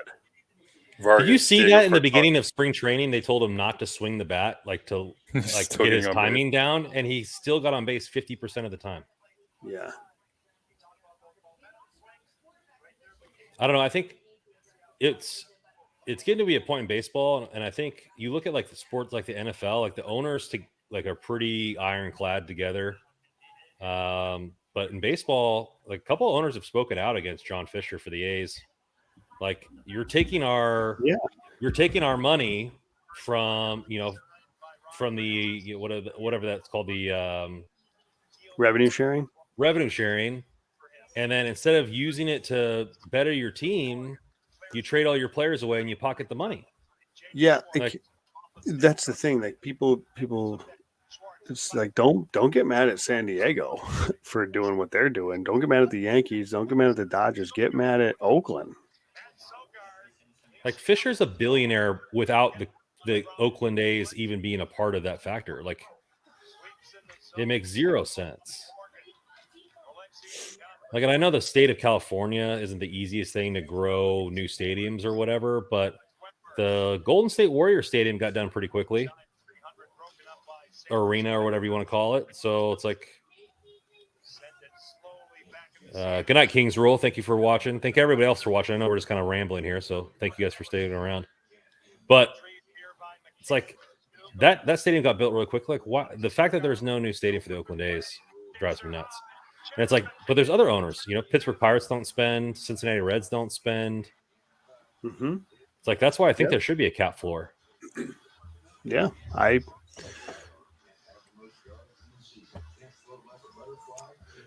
got no sympathy for those teams and those. I mean, if you were to guess, who has the largest contract ever given out for the Oakland A's? Did Eric Chavez was the big one? Eric Chavez was the largest contract ever given out by the Oakland A's, and he hasn't played in 2 decades. You guys had such a good team for a little while there. I loved Miguel Tejada on the A's. Oh, yeah. He was so good. It's just what we just did we trade away you could arguably say he's a top 5 catcher, if top 3 all-around catcher, and Sean Murphy in the game. You trade away to the Braves, they don't have a good farm system, for not even their top prospect that they had at the time. And then the Braves only signed him for $10 million. You could have easily made that move and kept Sean Murphy. It just makes no sense.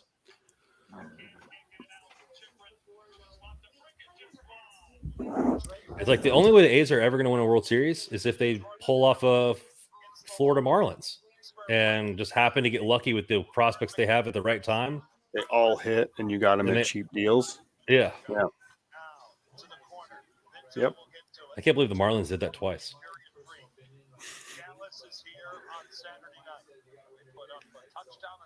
Well, it is eclipsed midnight here on the East Coast, so I think that's all for me. Yeah, I gotta get going too. I gotta work out in the morning. All right, guys. What, Thanks, 3 for fellas. 3 in wins? 3-0, baby. Let's look at the calendar. Thank you guys, everybody, for coming in here and watching and staying with us over the 3 hours. Good win for the Kings. 2 points, especially needed tonight with everybody else winning that division. As always, go on to hockeyroyalty.com. Get all the articles coming out every single day. You can follow us at hockey_royalty, at Reno Commando 24, at NHL Russell, and at JW Paterino. We'll be doing another one of these coming up here probably before the season end, maybe 1 or 2 if we can squeeze it in. We'll see how the playoffs go, but thank you guys for your continued support. Over 500 subs. Thank you guys. Appreciate that. Quest to 1,000 before the season's end. We believe in you. All right. See you, CJ. See you All guys. right. And as always, Have a good night, go guys. Kings go. Night, fellas. Let's See keep the ya. train running.